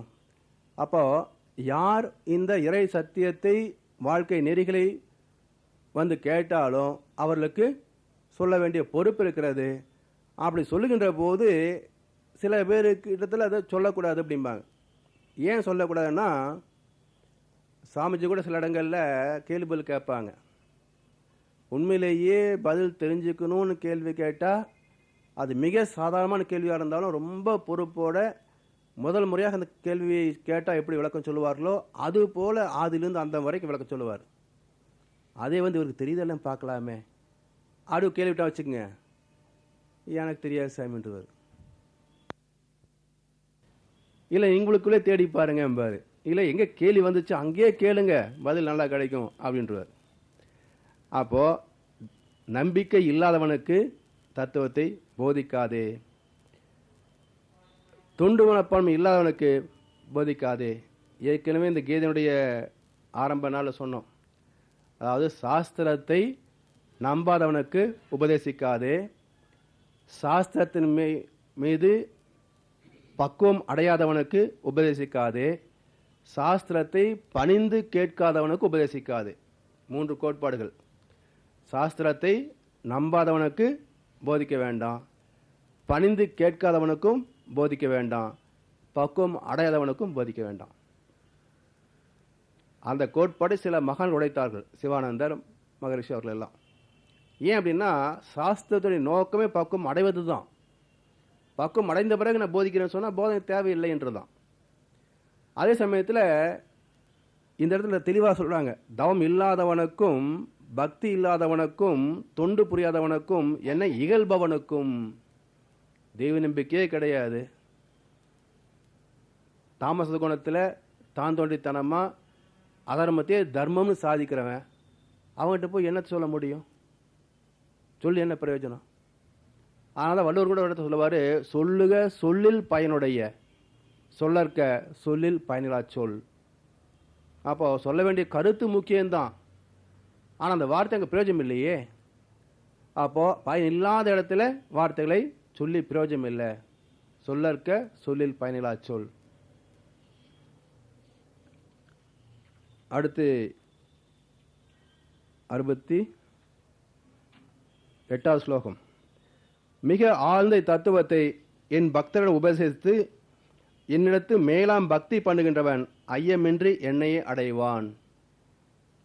மகரிஷி அவர்கள் இன்ஃபர்மேஷன், கன்ஃபர்மேஷன், டிரான்ஸ்ஃபார்மேஷன் என்று 3 கோட்பாடுகள் சொல்லுவார்கள். மனிதன் தத்துவத்திலே மேன்மையடையக்கூடிய 3 வழிவகைகள் அது.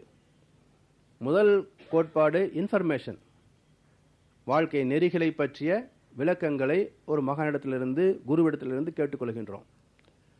அந்த பெற்ற பயிற்சி முறைகளையும் கேட்ட விளக்கங்களையும் கன்ஃபர்மேஷன், நம்முடைய சுய வாழ்க்கையிலே செய்து பார்த்து அனுபவித்து அதை உறுதிப்படுத்திக் கொள்வது கன்ஃபர்மேஷன். உறுதிப்படுத்திக் கொள்ளுகின்ற போது அடுத்து டிரான்ஸ்ஃபார்மேஷன்.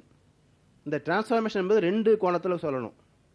ஒன்று, நாம் அதுவாக மாறுவது. இந்த ஜீவாத்மா அந்த பரமாத்மாவோடு லயமாவது டிரான்ஸ்ஃபார்மேஷன். அதே சமயத்தில் இந்த தத்துவம் இங்கிருந்து இங்கே வருது பாருங்க, இது டிரான்ஸ்ஃபார்மேஷன். அப்போது தான் உணர்ந்த சத்தியங்களை, குருவிடத்திலிருந்து பெற்ற சத்தியங்களை வேண்டுகின்ற அன்பர்களுக்கு விலைக்கு சொல்லுகின்றோம் பாருங்க, இதுவும் டிரான்ஸ்ஃபார்மேஷன். அப்போது இதை தொண்டு என்று சொல்லுகின்றோம். அப்போ பக்குவம் அடைந்தால் அது சந்நியாசம், தொண்டு. எப்படி மரத்தில் இருக்கின்ற காய் பழுத்து பக்குவம் அடைகின்ற வரைக்கும் மரத்தையே பிடிச்சிக்கிட்டு இருக்கும். நல்லா பழுத்து பக்குவம் ஆயிடுச்சுன்னா தானாக கீழே விழுந்துடும். அப்போ அது மக்களுக்கு உணவாக பயனாகிறது. அதுபோல் தொண்டு என்பது, சந்நியாசம் என்பது மக்களுக்கு பயன்படக்கூடிய வாழ்க்கை நெறிக்கு அந்த சிறப்பு அமைந்திருக்கிறது. அடுத்த ஸ்லோகத்தில் 69வது, மாந்தருள் எனக்கு விருப்பமான செயல் புரிபவனும் அவனை விட வேறு யாரும் இல்லை. எனக்கு இனியானும் வையகத்தில் அவனை விட யாரும் இல்லை. அப்போ யார் தொண்டு வாழ்க்கையை மேற்கொள்கிறார்களோ அவர்களை பற்றிய 3வது ஸ்லோகம் இது. மாந்தருள் எனக்கு விருப்பமான செயல் புரிபவனும் அவனை விட வேறு யாரும் இல்லை. சாதாரணமாக இந்த யமதர்ம கதை சொல்லுவாங்களாமா. அந்த கதை சொல்கிற போது இது திருக்குறள் வரக்கூடிய கோட்பாடு. இங்கெல்லாம் வாழ்க்கை முடிஞ்சு போச்சு, மேலே போகிறாங்க. அல்லாஹ் கேட்குறார், நீ என்ன கொண்டு வந்த அப்படின்னு. நான் பூமியில் நிறைய சாதனைகளை செஞ்சு நிறைய சம்பாதிச்சு வச்சுட்டு வந்திருக்கிறேன் அப்படிம்பான். சரி, அப்புறம் என்ன செஞ்ச அப்படின்னா அவன் திரும்ப அதே சொல்லுவான், நான் நிறைய சம்பாதிச்சு வச்சுருக்கேன், இவ்வளோ சொத்து இருக்குது, இவ்வளோ அந்தஸ்து செல்வாக்கெல்லாம் வச்சுருக்கிறேன், இவ்வளோ நிலப்புலமெல்லாம் வச்சுருக்கிறேன் அப்படின்னு அதை பற்றி மறுபடியும் விளக்குவான். அடுத்த ஆள் என்ன சொல்லுவார்னா, நீ மீண்டும் போய் அங்கேயே பறந்துருன்ட்டு வரான். அப்போது 2ஆம் முறை கேட்கக்கூடிய கேள்வி பொருள் என்னன்னா, ஒரு கேள்விக்கு லௌகிக வாழ்க்கையில் சம்பாதிச்ச பொருள் கணக்கு சொல்லிட்டேன். மீண்டும் அதே கேள்வி வருவதற்கு காரணம், நீ இந்த இடத்துக்கு வந்து இருக்கிறதுக்கு நீ என்ன செய்தாய், இறைவனோடு சந்நிதியில் இருக்கிறதுக்கு நீ என்ன செஞ்ச. அந்த கேள்விக்கு நான் பணம் சம்பாதிச்சேன், கோயில் கட்டினேன்னு சொல்லினானாக்கா நீ அங்கேயே போ. அப்போது இறைவன் ஆத்மலாபத்திற்கும் பயன்பட வேண்டும். அப்போது நபிகள் சொன்ன அந்த கோட்பாடு ஏற்கனவே கீதையில் தியானோகத்தில் சொன்னோம். அதாவது மனிதன் புலன் இன்பங்களே சாஸ்வதம் என்று நம்பி அதை பெறுவதற்காக வளர்த்து கொள்கின்ற அறிவும் கற்றுக்கொள்கின்ற வித்தைகளும் செய்கின்ற செயல்களும் ஆத்ம லாபத்திற்கு பயன்படுவது இல்லை. அப்போ அந்த ஆத்ம லாபத்திற்கு உரிய பயிற்சி தான் ஆன்மீகம். அப்போ மனிதன் லௌகிகத்தையும் ஆன்மீகத்தையும் சமமாக கொண்டு போகலைன்னு சொன்னாக்க, பொருள் இல்லாருக்கு இவ்வுலகம் இல்லை, அருள் இல்லாருக்கு அவ்வுலகம் இல்லை. அப்போ அங்கே போனால் ஃபெயில் மார்க் போட்டு கீழே போட்டுருவாங்க. அதனால் மனிதன் எனக்கு விருப்பமான செயல் செய்வன் யார் என்றால், இந்த ஆன்மீக வாழ்க்கையிலே மற்றவர்கள் தெரிந்து கொள்ளக்கூடிய வகையில் யார் தொண்டு செய்கிறார்களோ அவர் எனக்கு பிரியமானவர்கள். அவர் செய்கின்ற அந்த காரியத்தை விட எனக்கு பிரியமான காரியம் வேறு எதுவுமே கிடையாது. அப்போ நான் உங்களுக்கு 108 அஷ்டோத்திரம் சொல்கிறேன், சகஸ்ரநாமம் சொல்கிறேன், அது பண்ணுறேன், இது பண்ணுறேன்னா அதெல்லாம் பரவாயில்ல, எனக்கு என்ன பண்ணிக்கிறேன். அப்போது இறைவனுக்கு என்ன தேவைங்க? அன்பும் கருணையும் தான் தேவையே தவிர தேங்காய் பழமும் தேவையில்லை, மந்திரமும் தேவையில்லை. அப்போ யார் மனதை பக்குவப்படுத்தி அன்பும் கருணையுமாக வாழ்ந்து காட்டுகின்றார்களோ அவர்களே தெய்வத்துக்கு உகந்தவர்கள். அதனால் அந்த யாரிடத்திலே அன்பும் கருணையும் இல்லையோ அவனிடத்தில் அல்லாஹ் குடியிருப்பது இல்லை என்பார் திருக்குறளில். அடுத்த 20வது ஸ்லோகத்தில் தர்மம் நிறைந்த நமது சம்பாசனையை இன்னும் யார் கற்றறிகிறானோ அவனால் ஞான யக்தத்தால் நான் ஆராதிக்கப்படுபவன் ஆவேன். இது என் கொள்கை. அப்போ இந்த தத்துவங்களை கற்றுக்கொண்டு வாழ்க்கை யாரெல்லாம் பின்பற்றுகின்றார்களோ அவர் எல்லோருமே இறைவனுக்கு பிரீத்தியானவர்கள். அதே போல அன்பர்களுக்கு சொல்றாங்க 71ஆம் ஸ்லோகத்தில், சரி நமக்கு உட்கார்ந்து படிக்க நேரம் இல்லை, சிந்திக்க நேரம் இல்லை, அதை பின்பற்றி பயிற்சி செய்கிறதுக்கு நேரம் இல்லை, ஏகப்பட்ட வேலைகள் நமக்கு, இப்போ என்ன பண்ணுறது? ஒன்றுமே இல்லை, நமக்கு நேரம் இல்லை, என்ன பண்ணலாம்?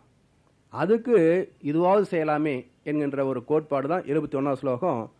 ஊக்கம் கொண்டு அவமதிக்காது இதை கேட்கவாவது செய்யும் மனிதனும் விடுதலை உற்று நல்வினையால் எய்துகின்றான் நல்லுலகங்களை. அப்போது நமக்கு படிக்கத்தான் நேரம் இல்லை, சிந்திக்கத்தான் நேரம் இல்லை, ஏதோ நிகழ்ச்சி நடக்குதுன்னு சொல்கிறாங்க, இப்போ உட்காந்து கேட்டு தான் பார்க்கலாமே என்ன சொல்கிறாங்கன்னு. அப்போ அந்தளவுக்காவது அவமதிக்காது ஊக்கம் கொண்டு வந்து உட்காந்து கேட்டோம்னாக்க அதுவே புண்ணியங்களை செய்யும் என்று இந்த கருத்து சொல்லப்படுகிறது. ஏன் அப்படின்னா, இதை அனுபவபூர்வம் நினச்சி பாருங்கள். இப்போ ஒரு 1.5 மணி நேரம் உட்காந்து நம்ம சிந்திக்கிறோம் அப்படின்னாக்க அட்லீஸ்ட் 1 மணி நேரமாவது மனசு இங்கே இருந்துருக்குமா இல்லையா? இடையில அங்கே போய்ட்டு வச்சுக்கோங்க, அதை கழிச்சாலும் 1.5 மணி நேரத்தில் ஒரு 1.25 மணி நேரம் 1 மணி நேரமாவது இங்கே கேட்டுக்கும் இல்லையா? அப்போது 24 மணி நேரம் இந்த நாளில் 1 மணி நேரம் நம்ம புண்ணியத்தை செஞ்சுருக்கோம் இல்லை? அப்போ நன்மை தானே. அப்போ அந்தளவுக்காக நமக்கு அதுக்குள்ள பலன் கிடைக்கணுமா இல்லையா? அப்போ எந்த செயல் செய்தாலும் அந்த செயலிலே விளைவாக தெய்வ ஒழுங்கமைப்பு நிறைந்திருப்பதனால இந்த வாய்ப்பு, இந்த சந்தர்ப்பம், இந்த ஒரு சிந்தனை என்பது நம்முடைய ஆத்மாவிலே பதிந்து விடுவதனால இது மறுபடியும் அங்கேருந்து தலைக்கும். அப்படி தலைக்கின்ற போது மீண்டும் இந்த பயிற்சியில் நம்ம தேர்ச்சி பெறுவதற்கும் பயிற்சியில் முழுமையாக ஈடுபடுவதற்கும் அது ஊக்கத்தை கொடுக்குமே. அதனால் இது எல்லா வகையிலையும் நன்மை கொடுக்க வேண்டும் என்பதற்காக இதை கேட்பவர்களுக்கு என்னெல்லாம் நன்மை வரும் என்பது இந்த ஒரு ஸ்லோகத்தில் விளக்கப்பட்டிருக்கிறது. இப்போ கடைசியில் சொல்லிட்டோம், சில சமயங்களில் கேட்பேன் புரிஞ்சுதா அப்படின்னு. அதை கேட்குறார், ஒருமை மனதுடன் உன்னால் இது கேட்கப்பட்டதா? பகவான் கேட்குறார் அர்ஜுன்கிட்ட, நான் இதெல்லாம் சொன்னேன், நீ உண்மை இங்கேருந்து கேட்டியா இல்லை ஏதோ உட்காந்துக்கிட்டு எப்படியோ நினச்சிக்கிட்டு இருந்தியா அப்படின்னு கேட்குறாரு. உனது அறியாமையாகிய மயக்கம் அழிந்ததா? அப்போது ஒன்று சொன்னதை புரிஞ்சிருக்கணும், புரிஞ்சிருந்தா மயக்கம் தெளிஞ்சிருக்கும், மாயை விலகி இருக்கும். அப்போ அதை கேட்குறார். அப்போது இந்த இடத்துல 2 கோட்பாடுகள். ஒன்று ஆசானுடைய பொறுப்பு, விளங்கும்படி கருத்தை விளக்க வேண்டும். மானுடைய பொறுப்பு, விளங்கிக் கொள்வதற்கு முயற்சி செய்ய வேண்டும். விளங்கவில்லை என்றால் கேள்வி கேட்டாது விளங்கிக் கொள்வதற்கு முயற்சி செய்ய வேண்டும். கேள்விக்குரிய பதில் சரியாக வரலைன்னா மறுபடியும் கேள்வி கேட்கணும். மறுபடியும் கேள்வி கேட்குற போது விளக்கம் சொல்ல தெளிவு வச்சுங்க. ஆசிரியர் என்ன பண்ணணும்? எனக்கு தெரியாதப்பன்னு ஒத்துக்கணும். இல்லைன்னா 2 பக்கம் குழப்பம் தீராது. அதனால் சமுதாயத்தை என்னால் இருக்குதுன்றதுக்கு மகான்களே சாட்சிகள். ஏன்னா நம்ம எல்லாம் செய்வோம், நமக்கு தெரியாதா என்ன? ஒரு தத்துவத்தை கையில் கொடுத்துட்டா இந்த மனுஷன் என்னெல்லாம் பண்ணுவான்னு அவருக்கு தெரியும் இல்லையா? அதனால் இந்த கீதையை வச்சுக்கிட்டே ஓட்டிடுவாங்க பல காலம் நினச்சிக்கிட்டு. அவர் உண்மையை சொல்லிட்டார், இதெல்லாம் பண்ணுவாங்க, அதனால் நீங்களே கொஞ்சம் சிந்தனை செய்து பாருங்கன்னு சொல்லி அதில் ஸ்லோகத்தை வச்சுட்டு போயிட்டார். இப்போது பகவானுடைய அனைத்து ஸ்லோகங்களும் நிறைவு பெறுகிறது. இப்போ அர்ஜுனன் பதில் சொல்கிறான். மயக்கம் ஒழிந்தது, உமது அருளால் எனக்கு நினைவு வந்துள்ளது, ஐயங்கள் அகன்று போயின, உறுதியாக இருக்கிறேன், உமது சொற்படி செய்வேன்.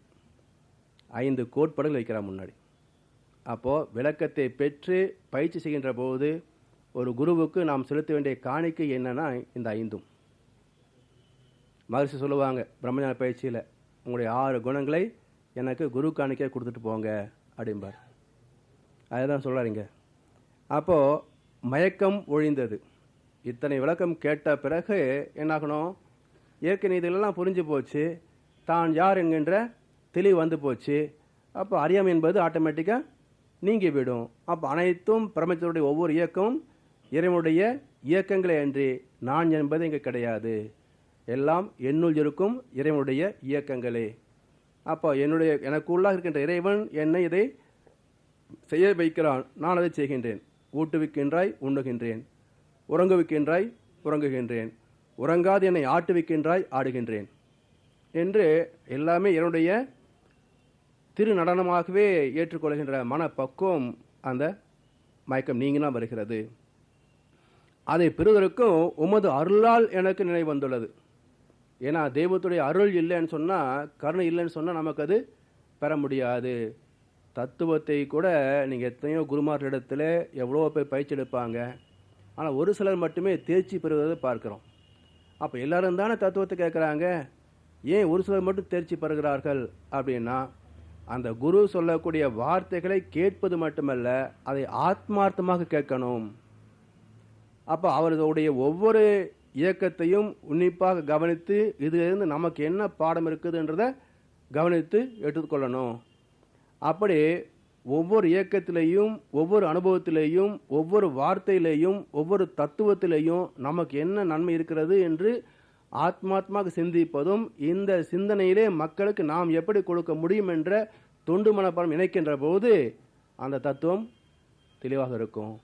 அப்போ குருவுடைய கடாட்சம் எங்கே வரும் பார்த்தீங்கன்னாக்க, யார் இந்த தத்துவங்களை தெளிவாக விளங்கிக் கொள்ள வேண்டும் என்ற ஆர்வத்தையும் விளங்கிக் கொண்டே மக்களுக்கு விளக்க வேண்டும் என்ற தொண்டையும் ஏற்றுக்கொள்கின்றார்களோ அவர்களுக்கு தத்துவம் தெளிவாக இருக்கும். அதனால் இந்த ஒரு கோட்பாடு மிக உயர்ந்த ஒரு வாழ்க்கை நெறி. இந்த நிலையை யார் பெற முடியும்? அந்த குருவின் அருளால் மட்டுமே, கருணையினால் மட்டுமே பெற முடியும். அடுத்து என்ன ஆகுது? தெளிவு வந்த பிறகு சந்தேகம் வராது, ஐயங்கள் நீங்கின. அப்போது சந்தேகம் போச்சு, மயக்கமும் போச்சு, கருணை துணையாக நிற்குது. இப்போ என்னாகும்? உறுதி வந்து விடுகிறது. இதுதான் நம்ம செய்ய வேண்டிய கடமைகள், இதுதான் நான் வாழ வேண்டிய வாழ்க்கை முறைகள், இதுதான் நான் அடைய வேண்டிய பேறுகள். அப்போ அதுக்கு தகுந்த வகையில் எப்படி வாழ வேண்டும், அப்போ அதிலே உறுதி நமக்கு வந்து விடுகின்றது. அப்போது அறிவு தெளிவு பெறுகின்ற போது பணிவு, கனிவு, துணிவு மூன்றும் இயல்பாக விழுந்து விடுகிறது. இப்போ அடுத்து என்ன செய்வோம்? உமது சொற்படி செய்வேன். அப்போது ஏற்கனவே நேற்று சொன்னது போல், எப்படி ஈஸ்வரன் சொன்னாரோ, என் பிதாவின் சித்தத்தின் படியே நான் தேடுகிறபடியால் என் தீர்ப்பு நீதியாக இருக்கிறது, நான் என் சித்தத்தின்படி தேடுவது இல்லை. அதான் இயல்பு என்று சொன்னோம், சுபாவம் என்று சொன்னோம். அப்போது சுபாவமாக நம்முடைய கருமையத்தில் இருக்கின்ற அந்த இறைத்தன்மை, அந்த மனம் என்ற இயக்கம் இன்பத்தை விரும்புகின்றது. இன்பம் என்பதோ தர்மத்தினுடைய வெளிப்பாடு, தர்மம் என்பதோ இறைவனுடைய இயக்க சிறப்பு. அப்போ தெய்வத்தை மதித்து தர்மத்தை ஏற்று செயல்களை கொண்டு வருகின்ற போது அந்த செயல் எல்லாமே ஈஸ்வரப்பணமாக இருக்கும். அந்த செயல்களிலே தவறு வருவது இல்லை. அப்போது நம்முடைய மனசாட்சியாக இருக்கக்கூடிய அந்த தெய்வத்தின் குரலை ஆழ்ந்து அமைதியாக கேளுங்கள், அது காட்டுகின்ற வழியிலே தைரியமாக செல்லுங்கள், ஒரு குறையும் வருவது இல்லை என்று சொல்லுவார்கள்.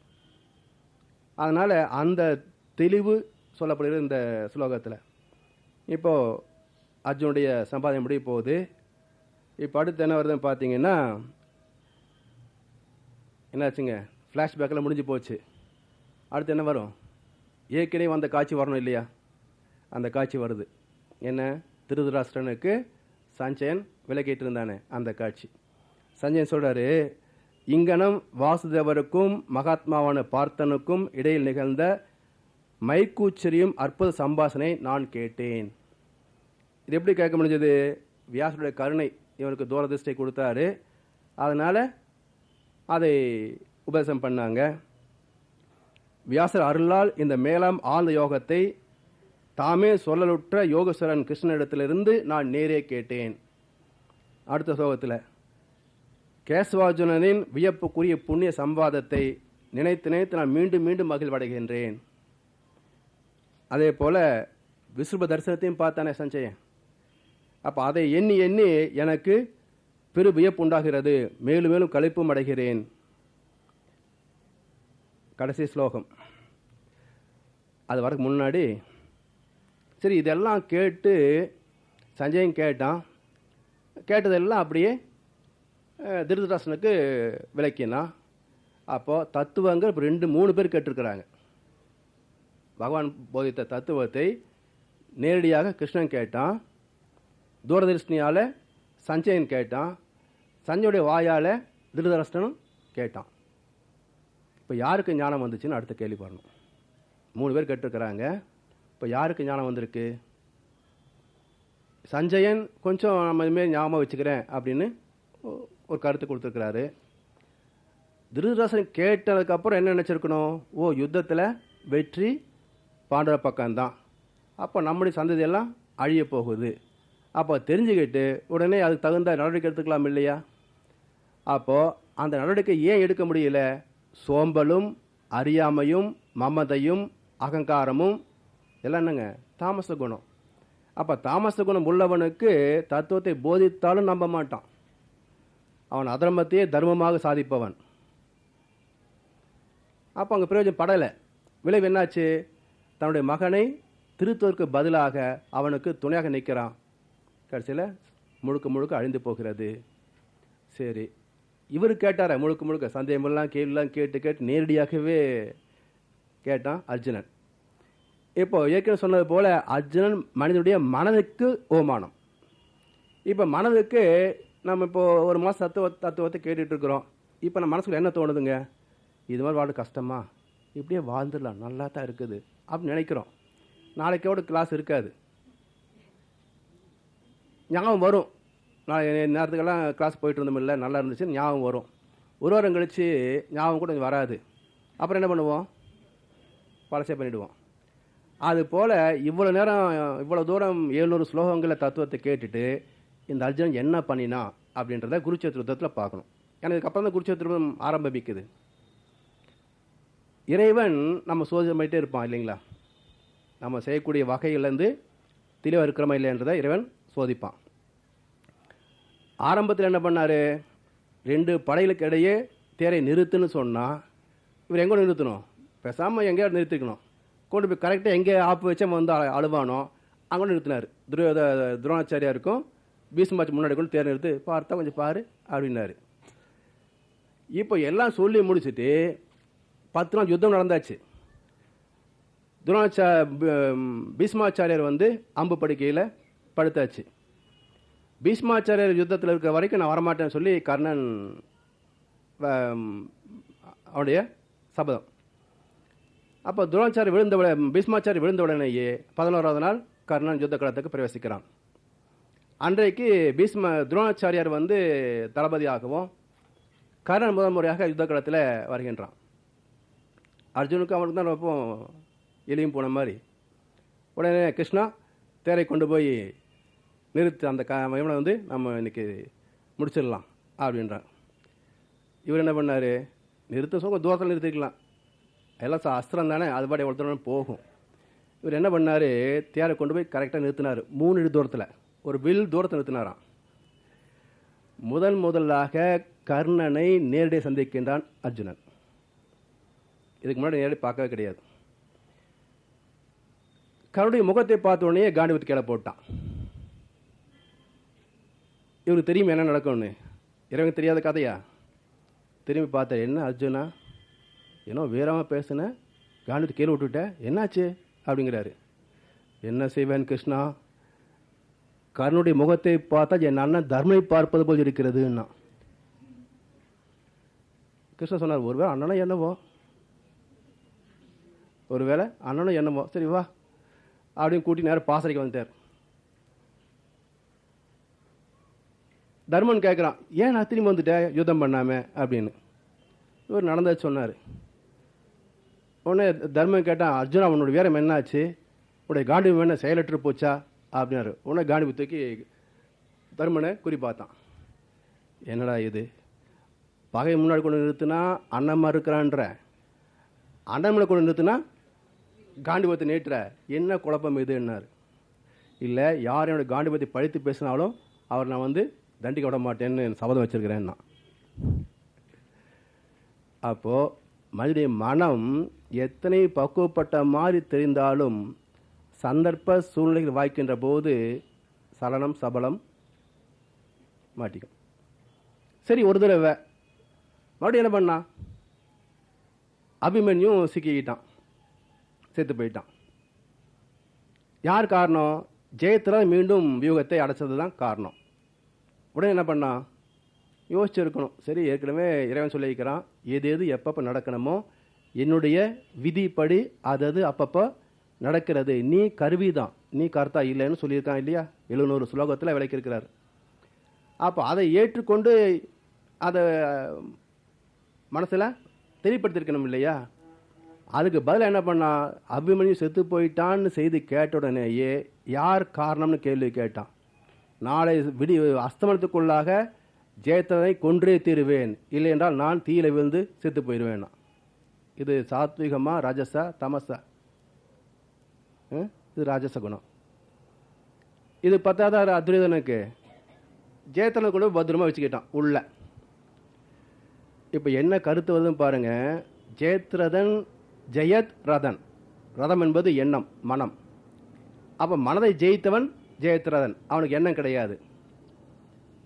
ஆனால் அவன் என்ன பண்ணியிருக்கிறான், அந்த 6 குணங்கள் எண்ணத்தில் சிக்காமல் இருக்கிறதுக்கு பாதுகாப்பை ஏற்படுத்தி விட்டான். இப்போ அர்ஜுனன் உள்ளே போகணும். அர்ஜுனன் யாரு? மனம். அப்போ மனதில் இயல்பு என்ன? எண்ணங்கள் வந்து போயிட்டே இருக்கும். இவன் எண்ணத்தை ஜெயிக்கக்கூடியவன் ஜெயத்ரதன் உள்ள நிப்பாட்டிட்டான். இப்போ இந்த மனம் உள்ளே போகிறபோது என்ன பண்ணுது, ஒவ்வொருத்தனும் துரியோதனன் செட் பண்ணிக்கிறான் அந்த காட்சியை. ஒவ்வொருத்தனும் யுத்தத்துக்கு கூப்பிடுறான். அர்ஜுனா எங்களுடைய சண்டை போடு அப்படி. எதுக்கு? Time pass. ஏன்னா சாயந்தரம் வரைக்கும் டயத்தை இழுத்துட்டோம்னாக்கா ஜெயத்ரதனை காப்பாற்றிடலாம். அப்போ நம்ம கிரிக்கெட் டக் அடிச்சு உட்காந்துருவோம் பாருங்கள். எப்படி டைம் பாஸை ட்ராப் பண்ணிட்டாலும் போதும், எப்படி ஜெயிக்க போகிறது இல்லை.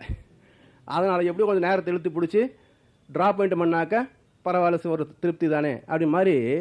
இவன் இடையில ஒருத்தனா விட்டு நீ அவனை யுத்தத்துக்கு கூப்பிடு, அப்படி கொஞ்சம் டைம் பாஸ் ஆகட்டும்னு சொல்லி கூப்பிட்றான். என்ன அர்த்தம்? எண்ணங்கள் குறுக்கிடுகின்றன. அப்போது இவன் அடைய வேண்டிய இலக்கு எண்ணமற்ற நிலை. காட்டானை மேல் ஏறி கடைத்திரு போகையிலே நாட்டார் நவை மறித்து நகை புரிய பார்ப்பறன்றோ.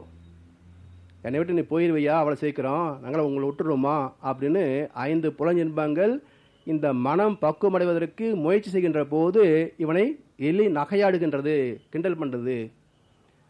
இருந்தாலும் காட்டானை மேலே என் கண்ணம்மா கண் குளிரப்பாரேனோ. அப்போ இந்த புலங்கள் எல்லாம் நம்மளை தடை செய்யத்தான் செய்யும். இதெல்லாம் தாண்டி அவனை ஜெயித்தே தீருவேன் என்பது தான் வைராக்கியம். அப்போ இதெல்லாம் தாண்டி கிட்டத்தட்ட நெருங்கிடுறான். எங்கே? கிட்டத்தட்ட சாயந்தர நேரத்தில் ஜெயத்ரதன் பக்கத்தில் போயிடுறான் அர்ஜுனன். இப்போ ஜெயத்ரதன் இதுவரைக்கும் மனதை வென்றவன்.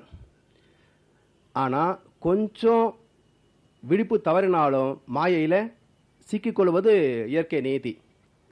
அப்போ ஜெயத்ரதன் என்னன்னா, தற்காலிகமாக இருட்டு வந்த உடனேயே நம்ம தப்பிச்சிட்டோம் அப்படின்னு வெளியே வந்தான். அப்போ மாய என்ற இருளிலே சிக்கினான் ஜெயத்ரதன். அர்ஜுனனுக்கும் அதே சிக்கல் தானே. இவனும் ஐயோ சாயந்தரமாகி போச்சே அப்படின்னு நிற்கிறான். கிருஷ்ணன் சொல்கிறாரு, இது என் மாயையினால் உருவாக்கப்பட்டது, நீ பிரயஸ்திரத்தை பயன்படுத்து. அவனுடைய தலை கீழே விழுகாமல் நேராக கொண்டு போய் இந்த வனத்தில் உள்ள அவங்க அப்பாவுடைய மடியை போட்டுரு அப்படின்னு அட்வைஸ் பண்ணுறான். உடனே அம்பை வெட்டுறான். கரெக்டாக தலை கட்டாகிற போது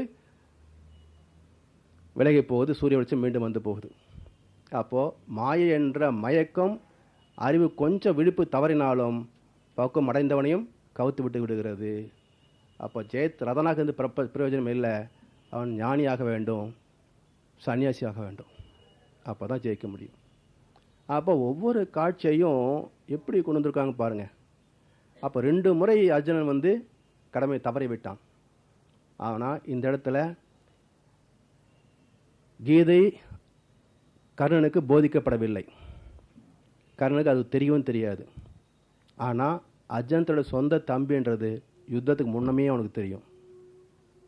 ஆனாலும் அவன் தன்னுடைய கடமையிலேருந்து பின்வாங்கினானா? இல்லை. அப்போது எந்த மயக்கத்தில் இருந்து நீங்கள் வேண்டுமென்று 700 ஸ்லோகத்தை போதித்தும் இவன் ஜெயிக்கவில்லையோ, அந்த மயக்கத்தில் சிக்கிக்கொள்ளாமல் ஸ்திரமாக நின்று ஜெயித்து காட்டியவன் கர்ணன். ஏன் அப்படின்னா, அவன் பிறந்தது சூரியன், சூரியனுடைய ஆற்றல். அப்போ அனைத்து ஜீவன்களும் உருவாவதற்கு காரணம் சூரிய குடும்பம், சூரியனுடைய தாய். சூரியன் தான் தாய் கோள்.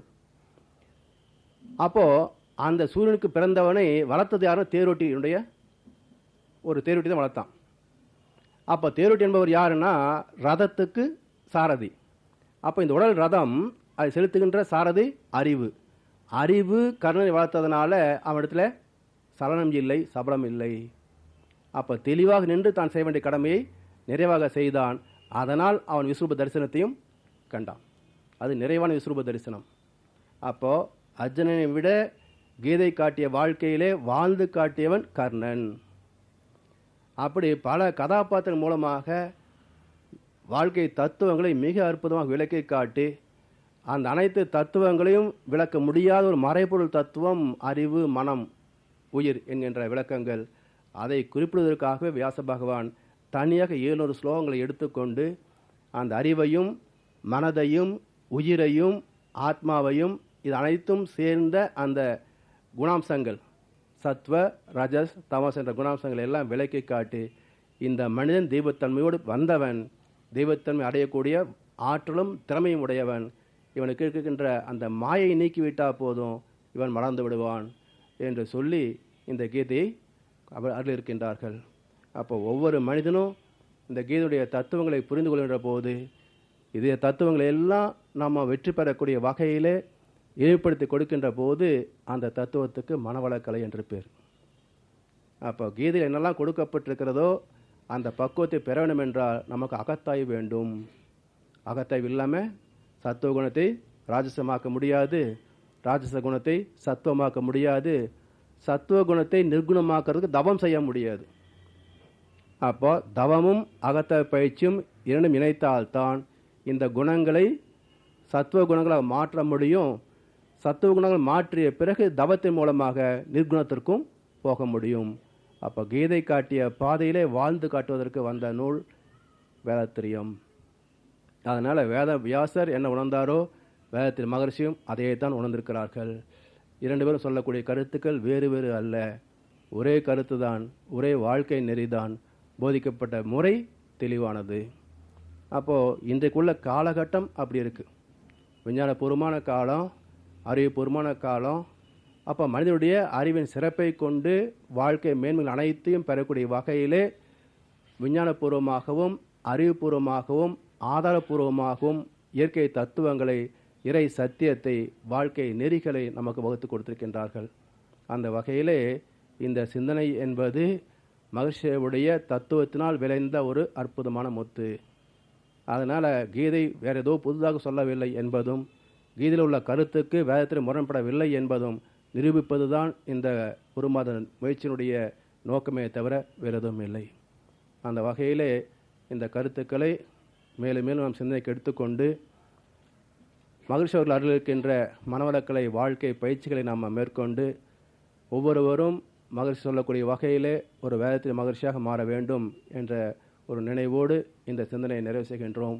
வாழ்க வளமுடன், வாழ்க வளமுடன், வாழ்க வளமுடன், வாழ்க வளமுடன். குருவின் அருளாலே அனைவரும் உடல்நலம், நீலாயுள், நிறை செல்வம், உயர் புகழ், மெய்ஞானம் பெற்று சிறப்பாக வாழ எல்லாம் வல்ல இறைநிலையோடு அறிவை இணைத்து வாழ்த்து மகிழ்கின்றோம். வாழ்க வையகம், வாழ்க வையகம், வாழ்க வளமுடன், வாழ்க மகரிஷி, வாழ்க வேதவியாச பகவான், வாழ்க வளமுடன்.